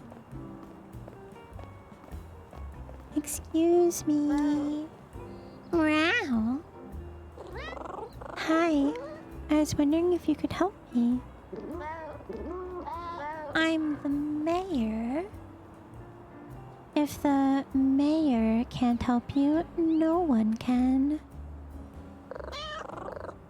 Thank goodness I found you. You see, your worship, I need to get home, and I need shinies, and there are all sorts of trash cans, and... One thing at a time, friend. This all sounds like work. Cats are not built for work. Cats are built for mischief and snoring. We are soft, sleepy. Sometimes there is whimsy. Sometimes there is pushing things off onto the floor. Yes, but...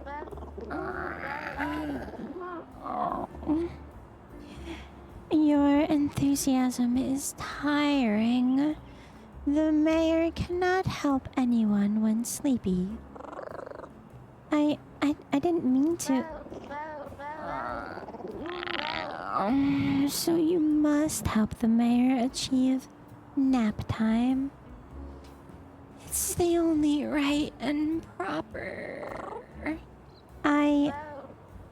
Your first responsibility as deputy mayor will be the hated jars of jam.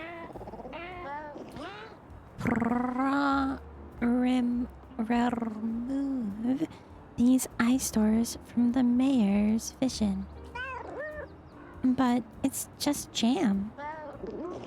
It is a symbol that a human no longer fears a cat. They leave these glass jars on shelves and expect them to stay there. It cannot continue. I guess that makes sense, but when you say remove them, swipe, push, crash, the breaking of the jars will be a lullaby for your poor mayor. And then you'll help me? The mayor cannot hear you over the noises of the symbolic jam.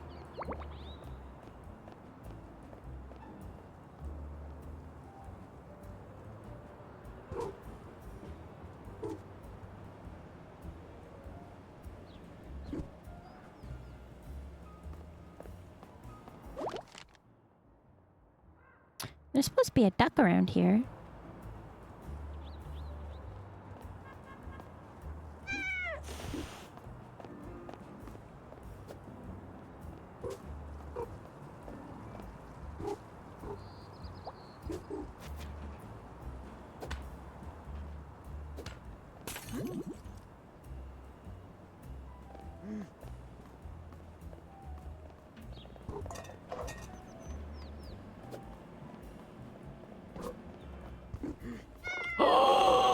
I've been lifted. Oh no. Huh?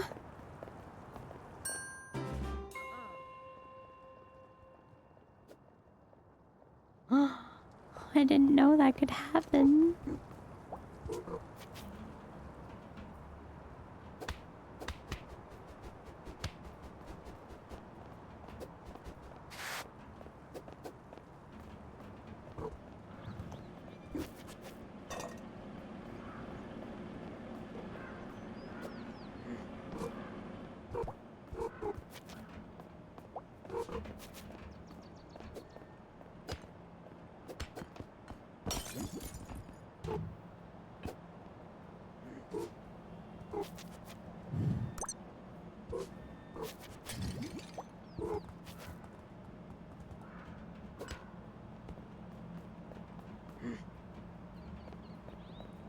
Oh, it didn't break.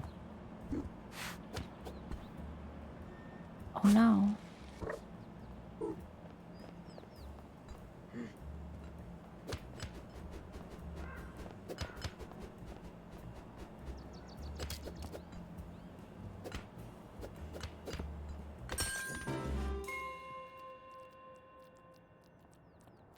I helped the mayor get some sleep. Perfect. The mayor can now slumber. Before you do, Your Grace, you said you could help me. Yes, and the mayor will now dispense valuable assistance. Thank you. For helping me, I will teach you the official way to respond to jam jars.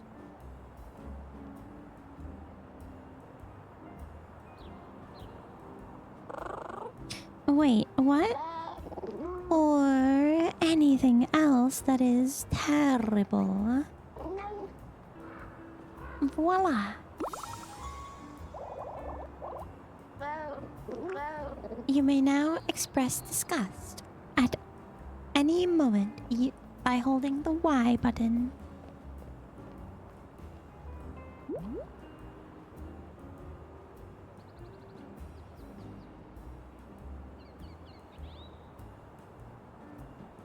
Do I really have a bad wire? I just bought this wire.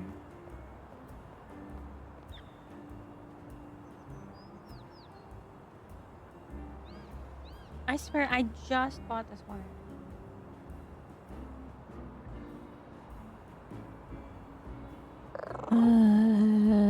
Oh well. That wasn't quite what... The mayor has no need for your gratitude, little deputy. Oh, sorry. Yes, thank you. Or not thank you. And now the mayor must rest.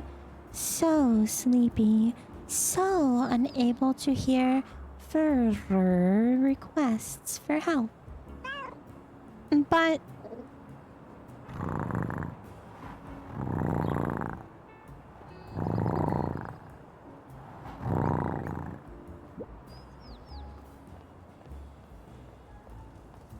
oh well.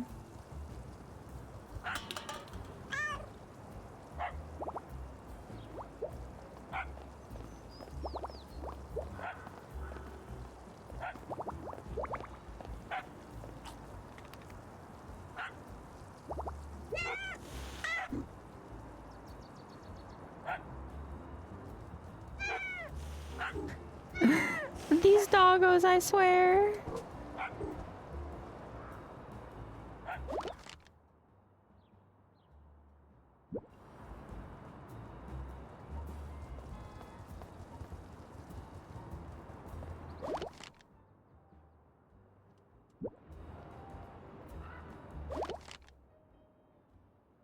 There's supposed to be a duck around here, but I don't know where the duck is.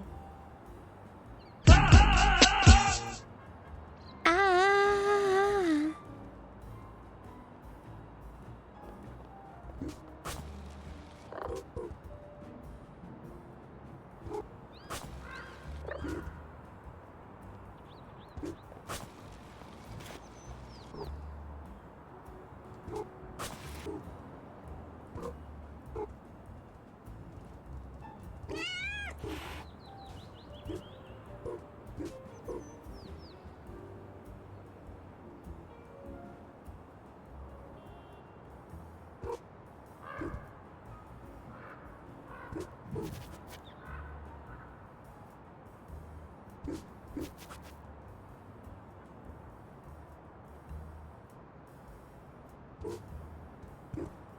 Hmm.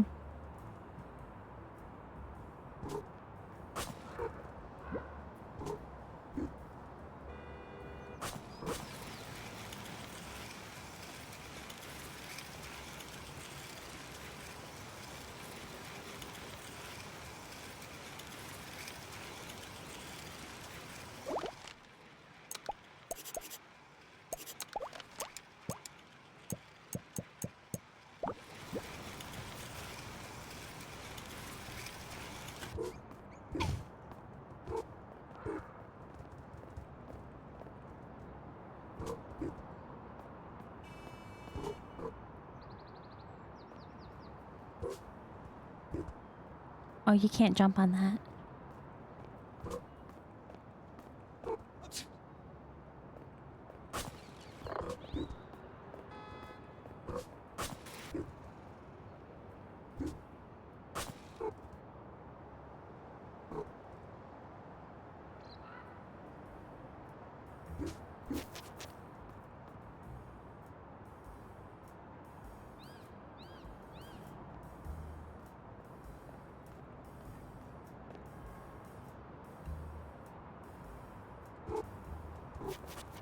Haha, I've done it.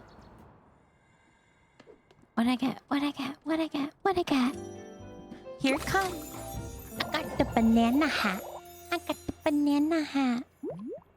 I got a banana.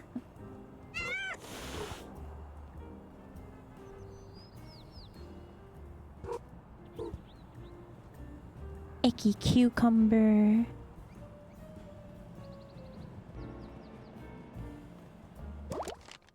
Okay, but where is the duck? There's a duck here, and I don't know where it is. Does anyone see the duck? I don't see the duck. There's supposed to be a duck. Okay. This duck is supposed to be like right here. Where the heck is it? If it fits, it sits. But where's the duck? Is that a watermelon? Oh my gosh, there's a watermelon. Oh.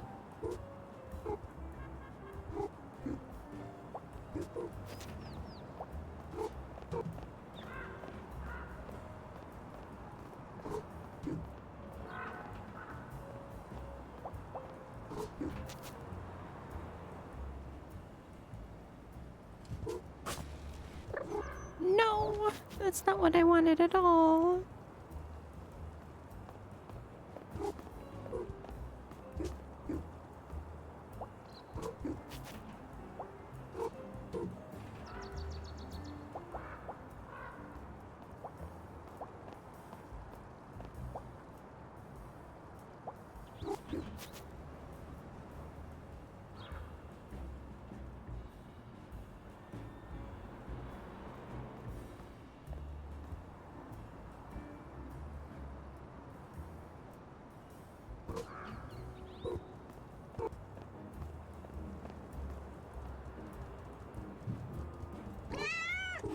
Gosh, all this water everywhere.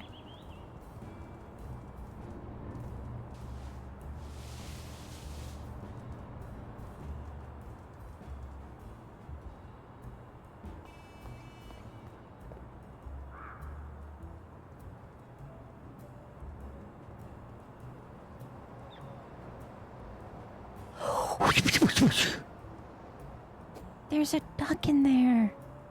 There's a duck in there. Jab. Hey Jab, yeah, we're being a cat. We're being an ASMR cat.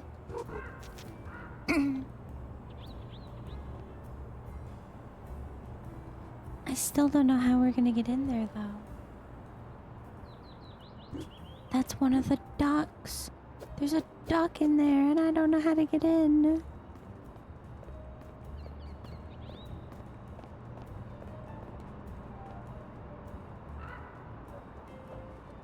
Oh, you can hear the bow bows.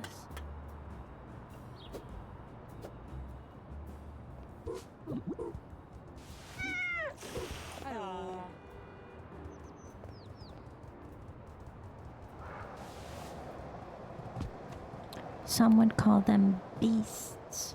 Some would call them beasts. But they're doing their bow bow thing.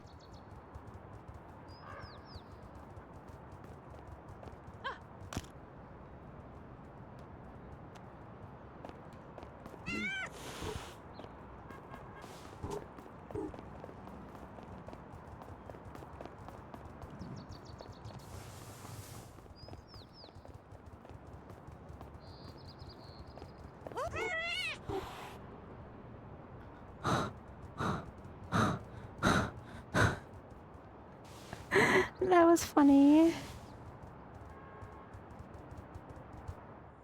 I wonder what's in here. Wonder what's in here. I got the apple hat. The apple hat. Wait, did it just say they do different things when you wear them?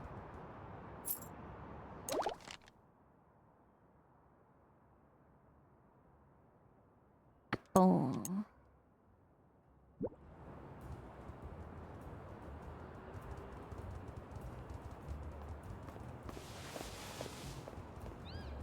I need to find some human to walk in front of this for me.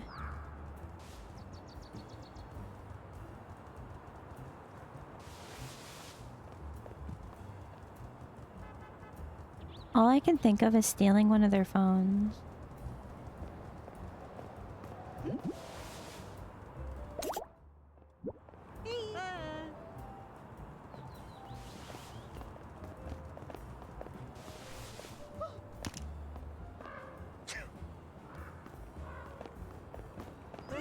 No, I wasn't fast enough. I couldn't get away with it.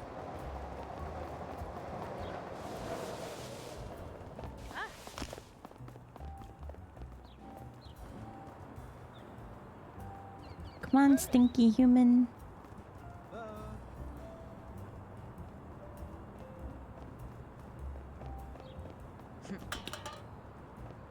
No, no, no, you were so close. You were so close to getting your phone.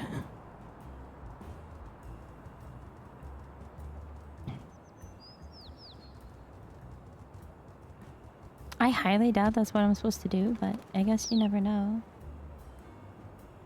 I know you're in there, Doc. I don't know how to get this door open.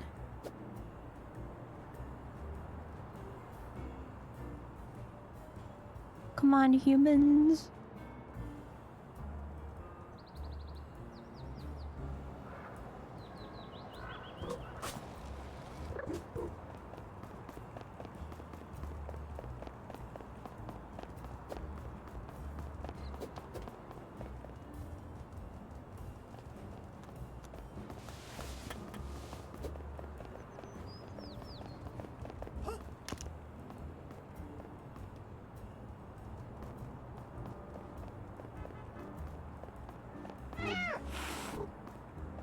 It did not work. The door did not open when the person was in front of it.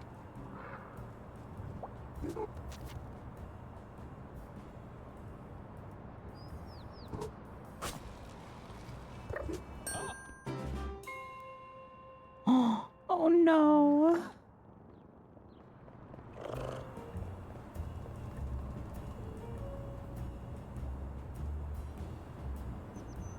Yeah, I'm not seeing anything back there. I don't know.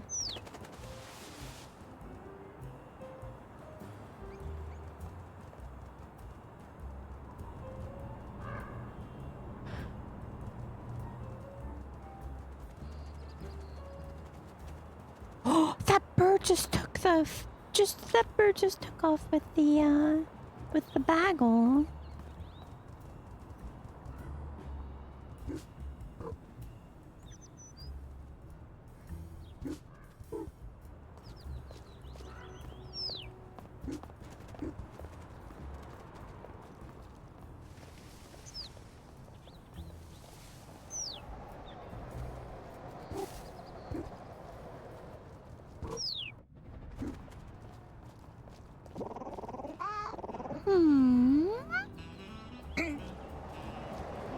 Well, here's a fresh face. Have you come to see the birds? I've never seen them so close before. Not without glass in the way. Ah, an indoor cat. That explains it. Can you get even closer to them? You can, yes. In fact, you can even hold them. And the trick is to sneak up near them without spooking them. Then you pounce. That took me by surprise. All of the best pouncers do, little one. But they are quite cautious. Certainly cautious enough to avoid a little cat. That said, I suppose there's always the bread proposition. The bread proposition? The bread proposition. It works as follows. 1. Obtain the bread. 2. Use the bread for bait for the bird. 3. Pounce! Okay, I get it. Bread plus bird equals catching. But, do you have any bread I could borrow? Alas, no. Bread comes from humans, not the cats. It's in their pockets, in their briefcases, even clutched in their hands. Does that make it theirs? Temporarily, but it can be yours if you master the art of getting underfoot. The art of just LTR. Just swipe at their feet when they walk. When they trip, the bread will fall. And thank you for the advice.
We're trying to catch a bird.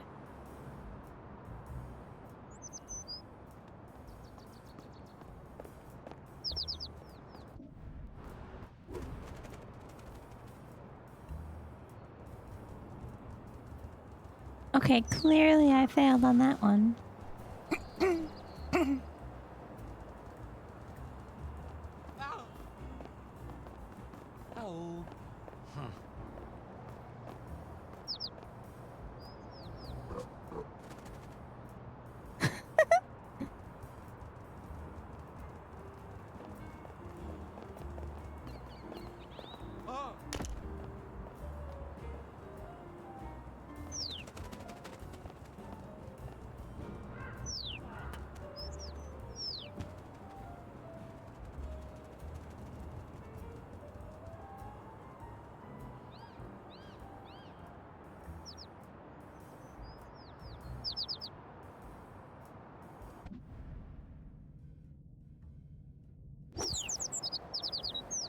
I got him.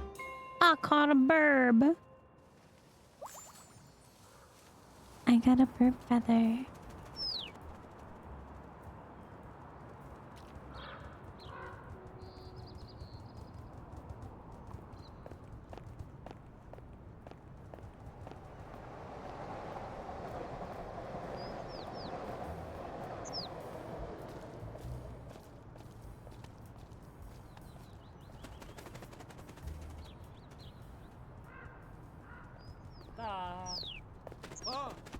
Why?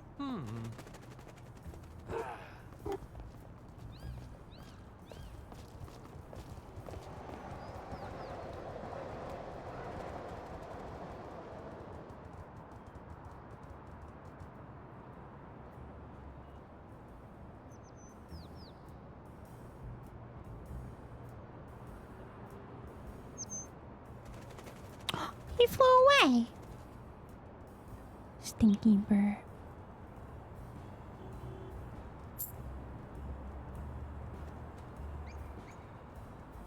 Hello, Wiggles. Hello, hello. Welcome in, welcome in.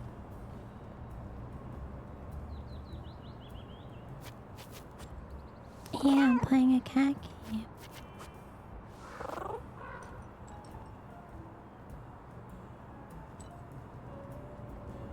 I'm playing the game of cat.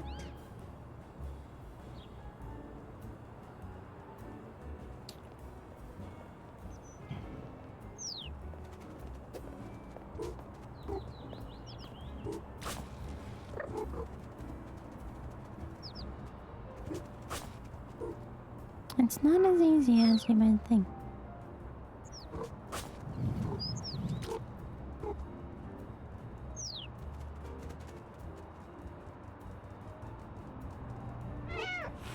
Oh my gosh, the water. Am I sick? You're the second person to think I'm sick today.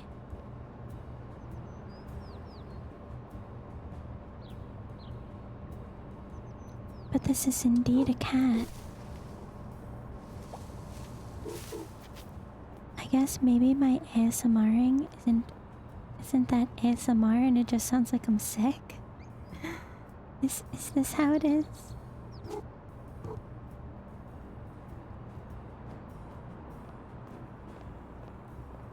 I don't know how I'm gonna get up there. You gotta do the finger tappies.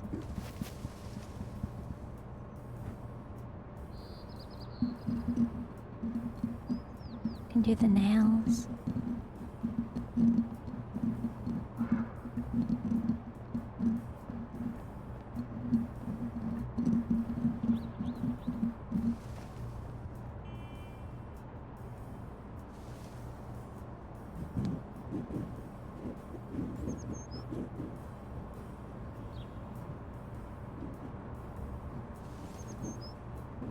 And make those kind of noises as well. I don't really know too much about ASMR because I don't really listen to it myself, but I do know that they do the different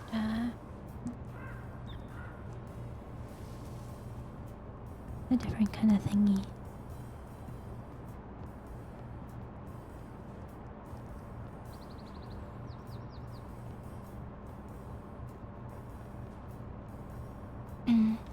Yeah.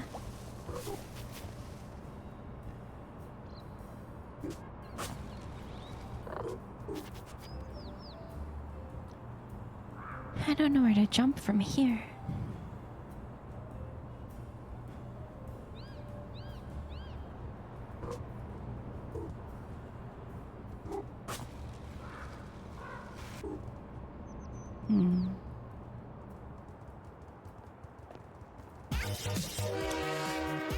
Oh my god. The wiggles. Wiggles hype, wiggles hype, wiggles hype, wiggles hype, wiggles hype. Thank you, wiggles. Wiggles hype, wiggles hype, wiggles hype, wiggles hype, wiggles hype. Maybe towards the end I will read one more chapter. I'll read chapter 3. Maybe I'll also read chapter 3. Wow. Wow. Wow. You take away my hair. How dare...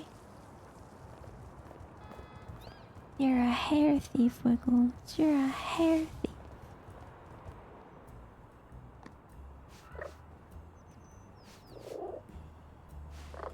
That's just like rubbing my head after you've taken the hair away. I already lost my hair. Just rubbing it in. Rubbing it in. That you're a hair thief. Oh, it's the big cat. That's a big old Tom cat. That's a Maine Coon up there, actually. You can tell. That's a Maine Coon tomcat. Yeah.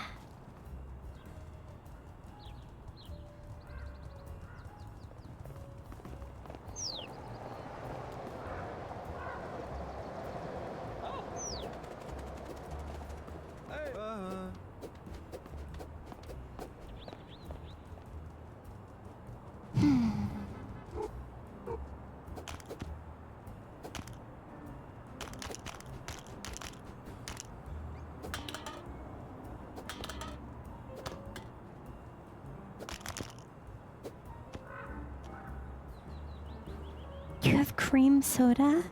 I actually haven't had cream soda in a really long time.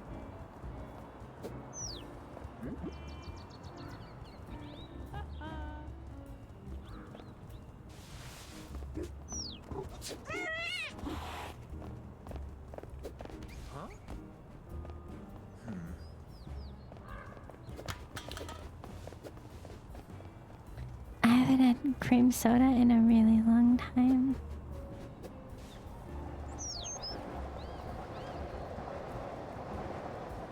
What is that? Oh my gosh, chat, what is that thing? Did you see that thing? We gotta find out. We gotta find out what he is. We gotta find out. How to even get in there. Oh my gosh, we gotta find out.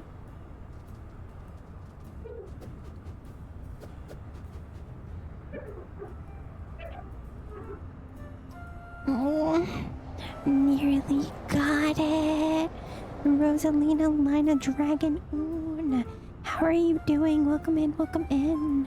Jimmy Bob. Just a little more. Ah, yes. Now, to get out of here.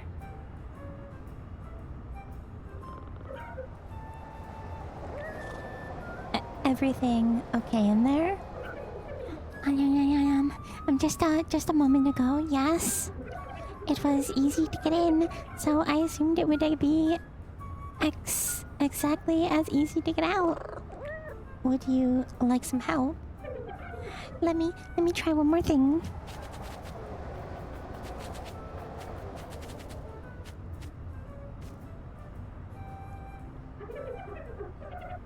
I'm ready to be helped now. Yes, please. If I push from in here, can you pull me? We rescued the raccoon. Thank you. You're welcome. What were you doing in there? I was looking for feathers for my new invention, and I saw something glittering in the pipe. I assumed it must be the famous invented collector's edition gecko commemorative medallion, and well, in I went.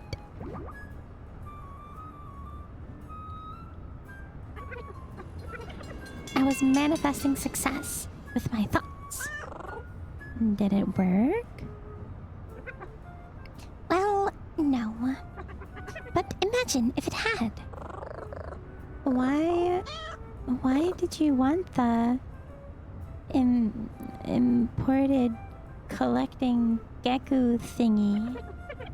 Those medallions are the ones with a weird error that makes gecko look like a weird sea monster exposed to nuclear radiation instead of a big gecko exposed to nuclear radiation. They were the fortune. But it turns out to be a normal shiny, and then I got stuck. You want it? Please. Here. Thank you. Did you say you were an inventor? I did. I love solving problems. Some animals even say I make new problems just so I can solve them. How rude. Rude? No, it's a compliment. Like when they say, oh dear, this will take some getting used to. Or, Tanuki, you really shouldn't have. Oh, it's a tanuki. Oh my gosh, it's a tanuki. It's a tanuki. It's not a raccoon at all. I didn't know a raccoon could dispute this much space-time. Yeah, I haven't had cream soda in a long time. Actually, that last one was pretty rude. I'm very clearly a tanuki, not a raccoon. What's a raccoon? It's like a little bear fox with a long striped tail. Apparently, some people think they look like tanuki, but I can see it myself. What are you working on now? Ah, it's very exciting. In fact, that's why I need the... Wait, do you smell feathers?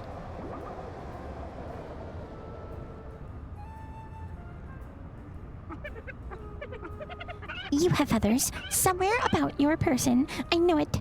Although, goodness knows where you're keeping them. These? I knew it! I need 3 feathers. Do you have 3? Not yet. Rats. Okay, well, let me know when you do, and I can show you how to use them to distort space-time.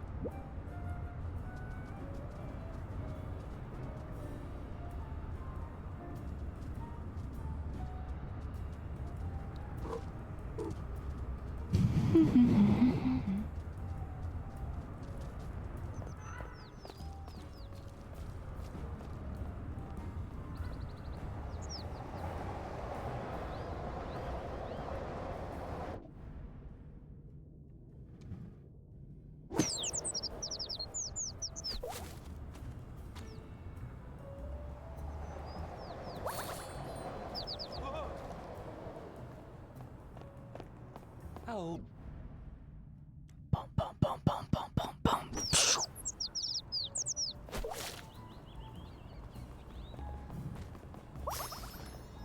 Okay, it's time to distort space-time, chat. We're gonna distort space-time. The space-time continuum. And then maybe I'll read chapter 3. Oh, how exciting! Gimme, gimme, gimme! Wish! I forgot my manners. Please, give me.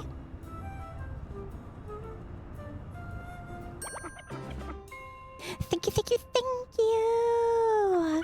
Now, do you want to see a cool invention that distorts space-time? Behold, the magic of engineering!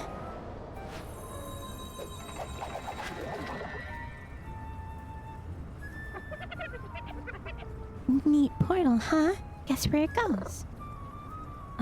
The sewers? Not anymore. The flashy, swirly glow isn't the sewer vapor, it's magic! Ah, that means it's now a part of the patchwork. TM.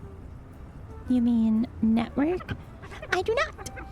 It is a network, but it is for you, a pet. Where does it go?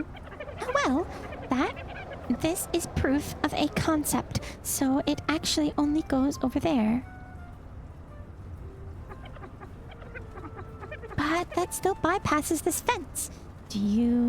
So you should not hold back your admiration. Hold it. Hop in.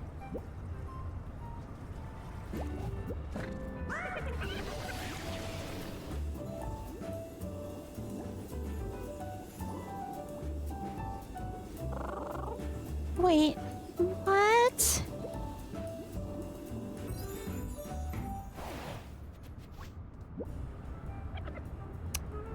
Ta-da! I said ta-da! Is that my cue? Wait, where are you? Well, it's completely dark and smells exciting. Does that sound like a place? Completely dark. Oh, let me consult my feedback questionnaire. Okay, here we go. Question 1. Is the test subject in possession of own eyeballs? Why would I not have my own eyeballs? I'll take that as a yes. Question 2. Is the test subject in possession of necessary limbs? There are unnecessary limbs? Seems like the test subject is becoming uncooperative. Why don't you try moving around and we can see if the answer the limb question.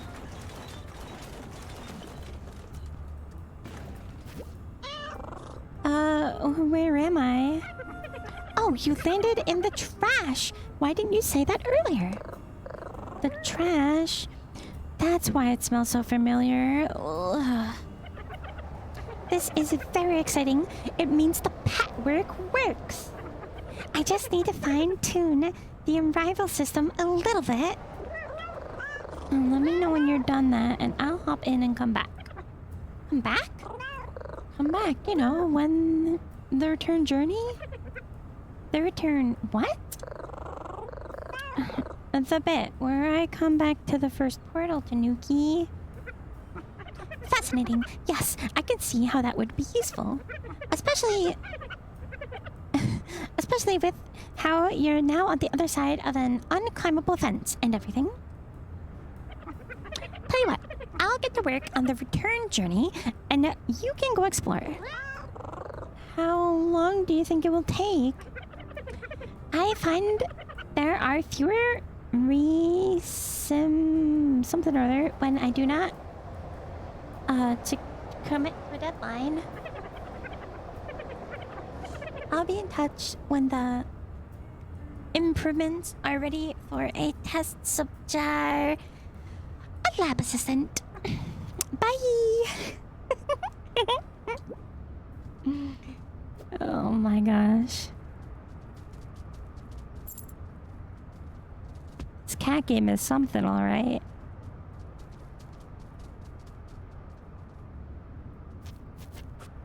I can't even. It's blocked. Okay. Okay. I'm gonna hit save.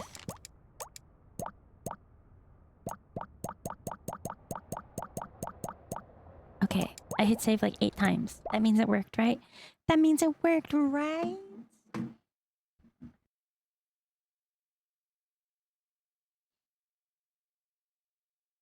Okay. read chapter 3. I'm gonna be a reader. I'm gonna read chapter 3. How long is chapter 3? Oh, chapter 3 is pretty long. Well, it's not that long. They're all about the same, you know? They're all about the same.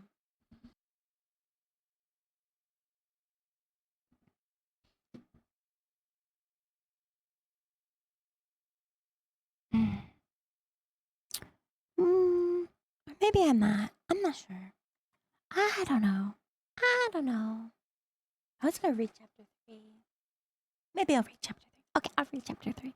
I'll read chapter 3 because chapter.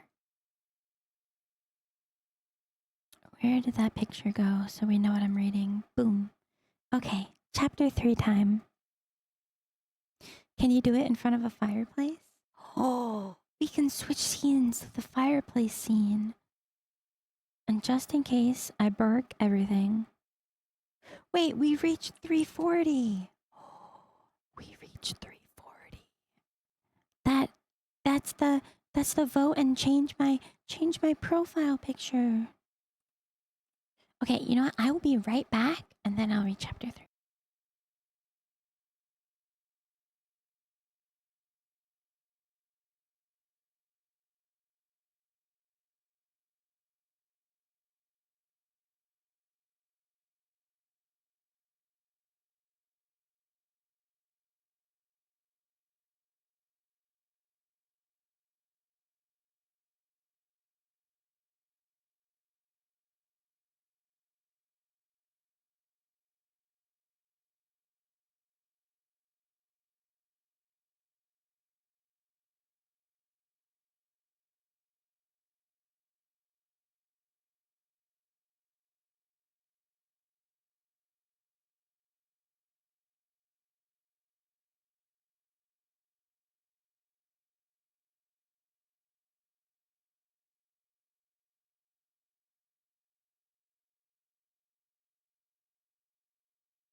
I've returned.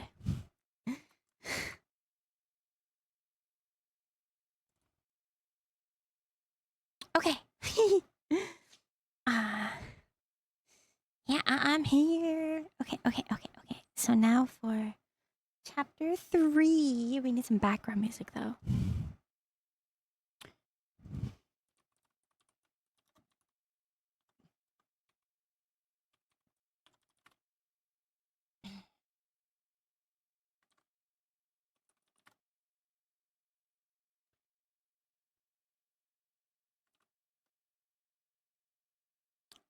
What is this? Let's see what this sounds like.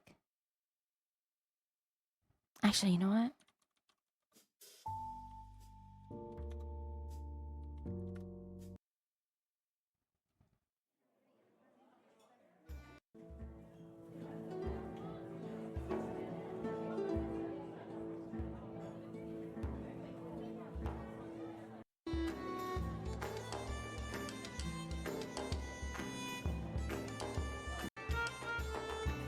This will do. This will do nicely. Okay. Perfect.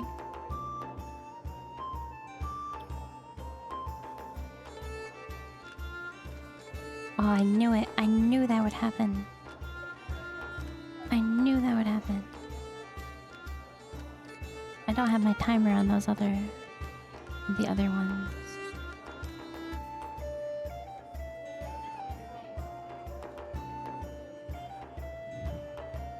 Hopefully it's not borked.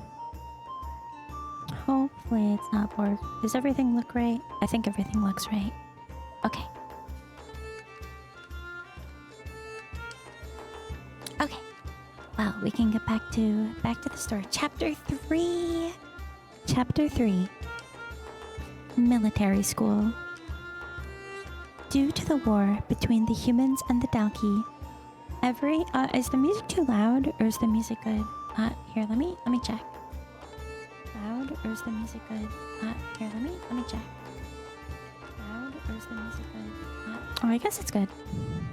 It's slightly loud. There, how's that?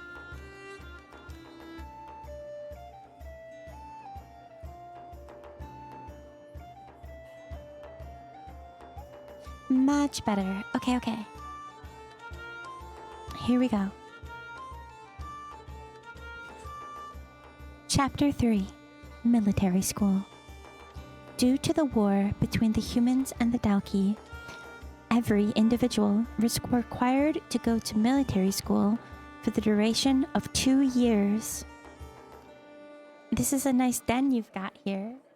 Yeah, I usually only use this scene for... I don't know, not for very much at all. But yeah. Due to the war between the humans and the Dalki, every individual was required to go to military school for the duration of 2 years. Although humans and the Dalki were currently embracing a peace period, nobody believed it would last forever. The Dalki were not to be trusted. Their taste and hunger for power and their desire to control creatures they considered to be beneath them could hardly be kept at bay. Every single day, there would be news regarding one race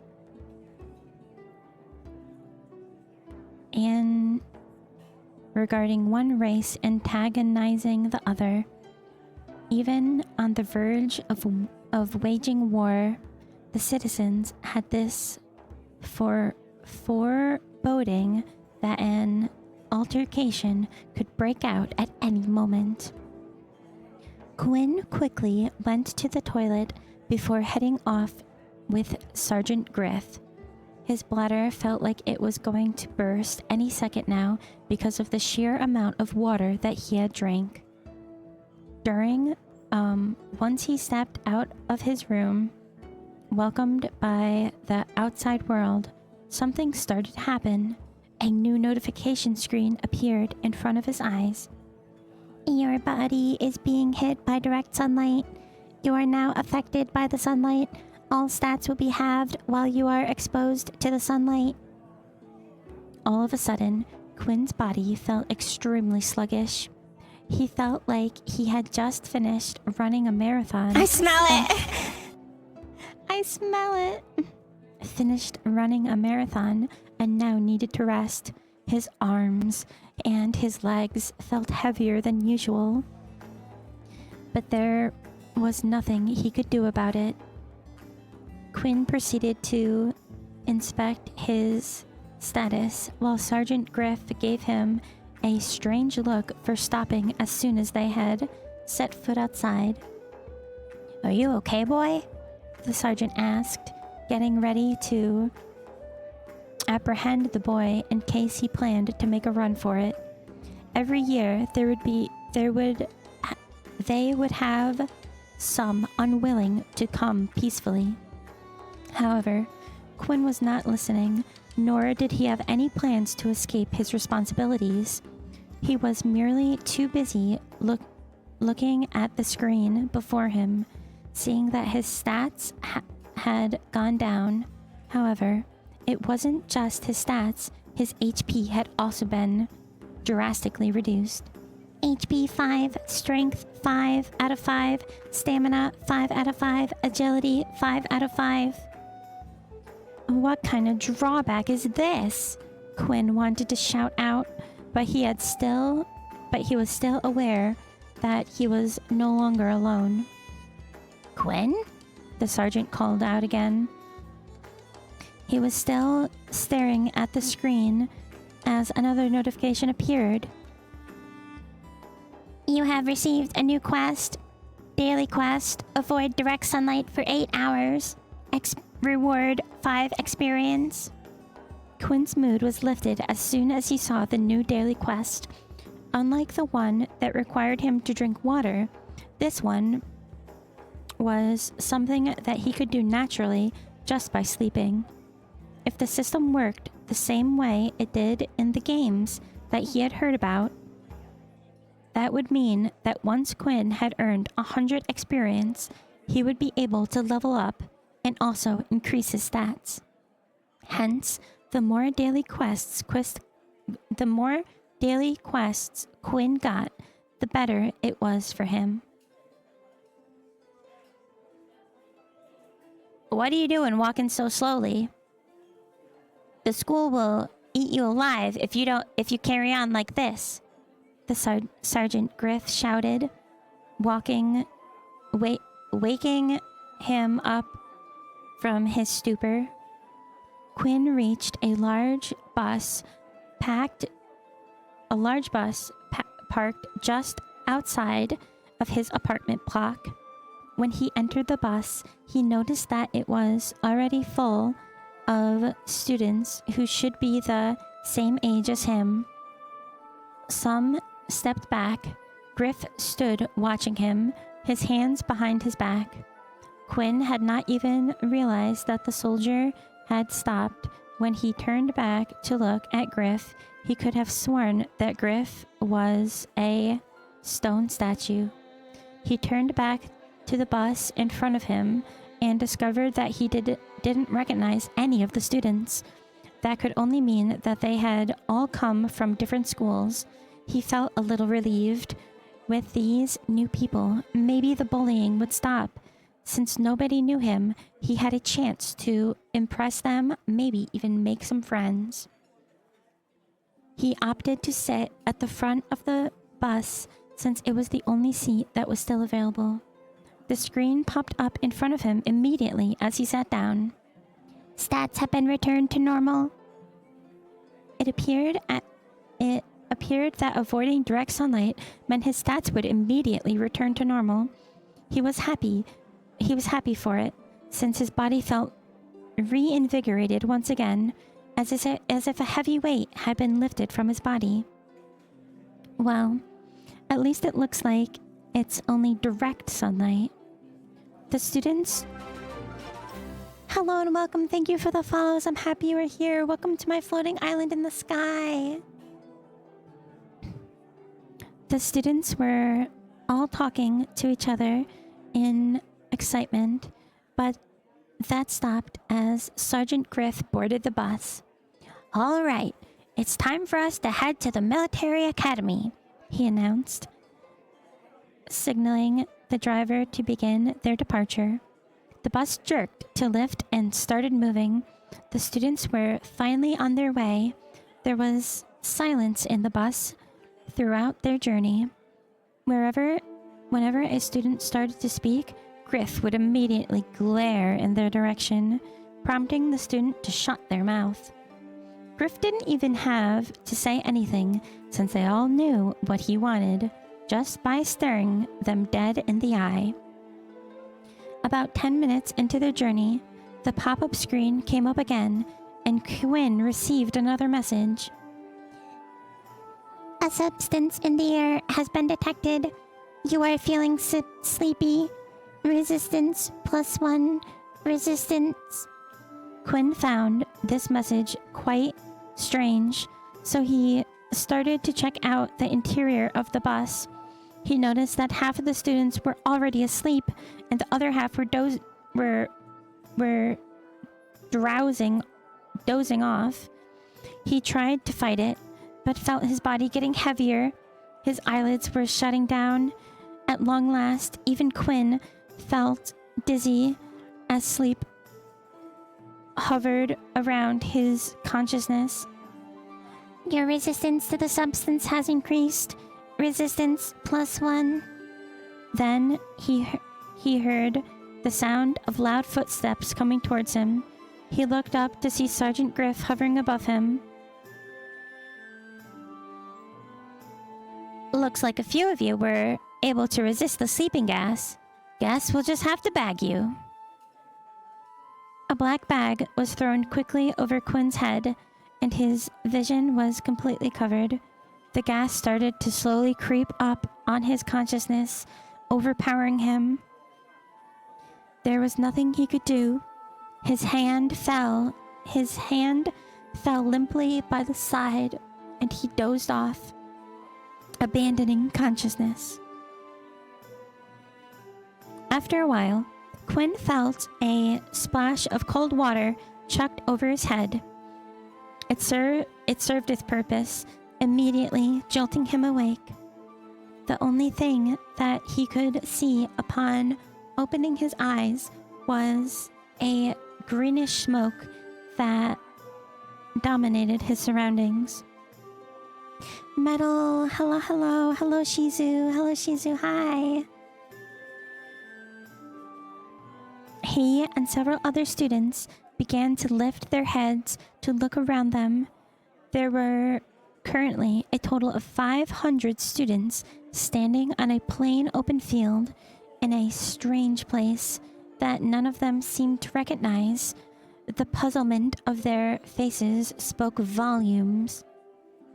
"This is where a lot of you will spend the next 2 years of your life," the voice of Sergeant Griff explained. The green plane was the only thing the students saw. There were 3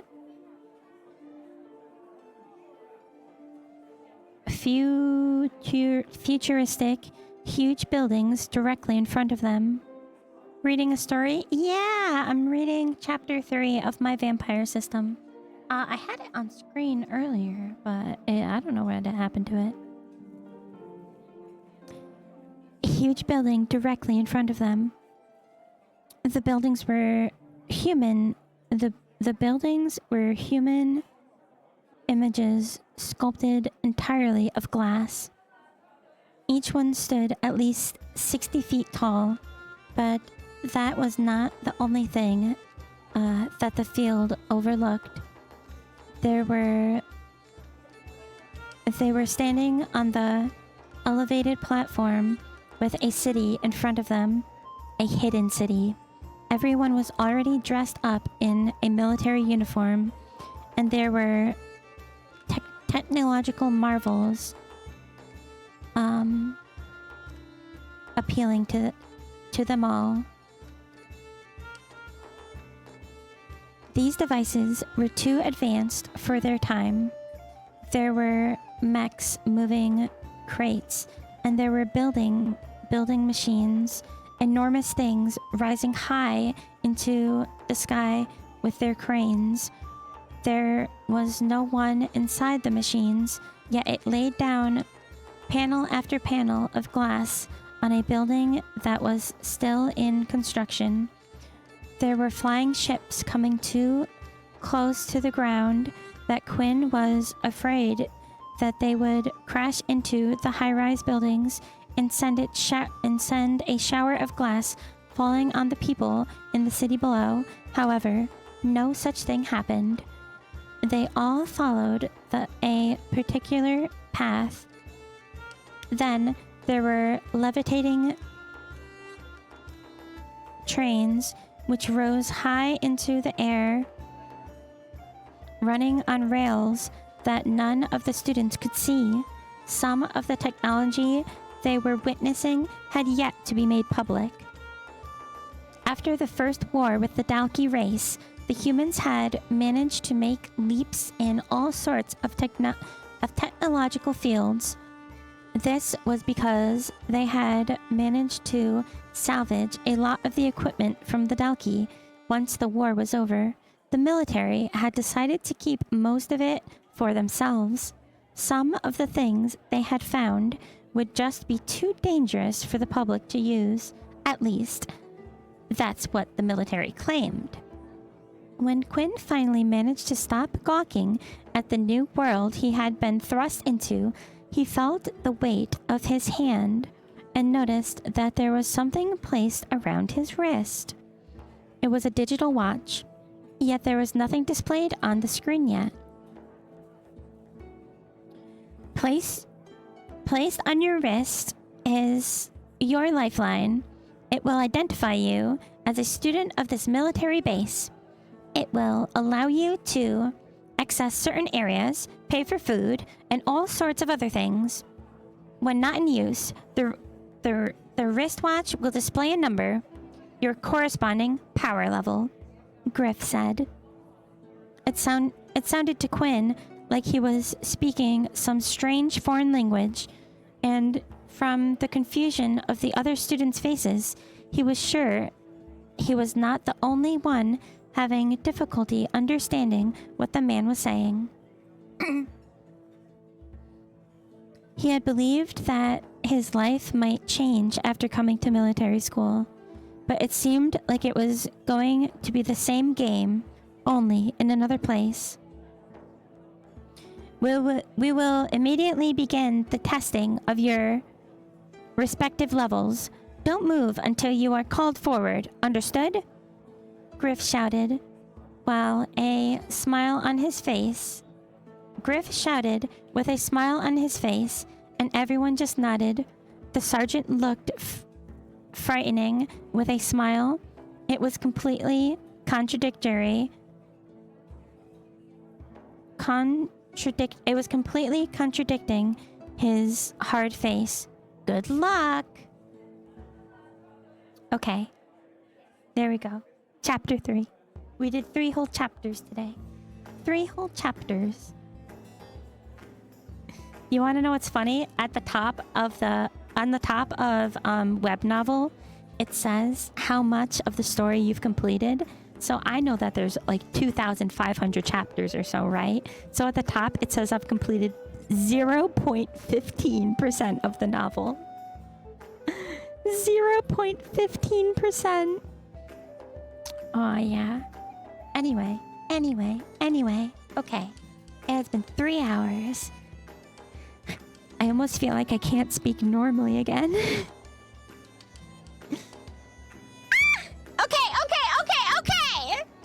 Oh my goodness. ASMR complete. Tomorrow I receive for World of Warcraft and other shenanigans. Maybe we'll have to have a reading day where we read and discuss the chapters. I love this series so hecking much. It's not even funny. It is actually like my favorite. Okay, it is actually like my favorite. And I don't know. I don't think I can read the whole thing though, because I think after like chapter 200 or something, it's like locked behind paywalls. Let me see. Yeah, I can only read to chapter 63. I can only read to chapter 63, and then it's like...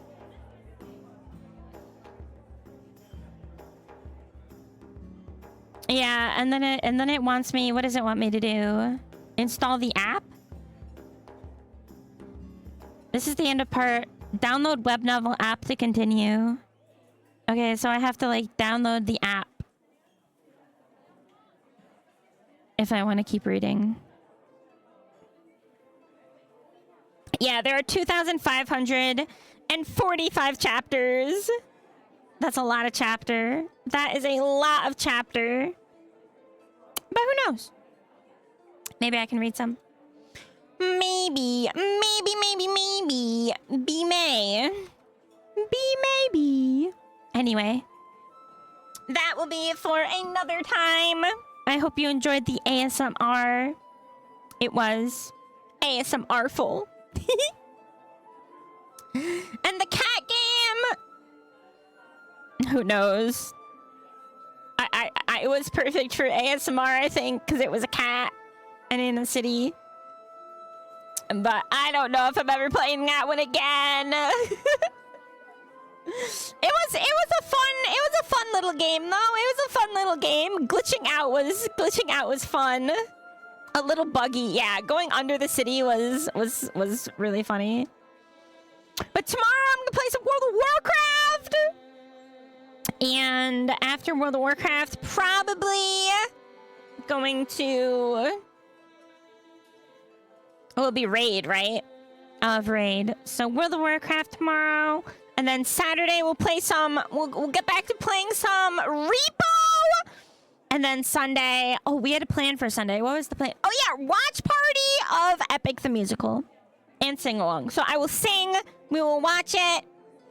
I'll find like one of the animated ones so we can like watch some stuff. I'll have to open all the lyrics to all the songs. Because I don't know all of them, right? I don't know. Like some of the songs that are just like Odessioso. I don't really know those ones. Like, I could sing them. Because I've never like practiced singing them. But we shall see. It'll be fun. It'll be fun. Okay. Until then, I love you all. And peace for now. Have a good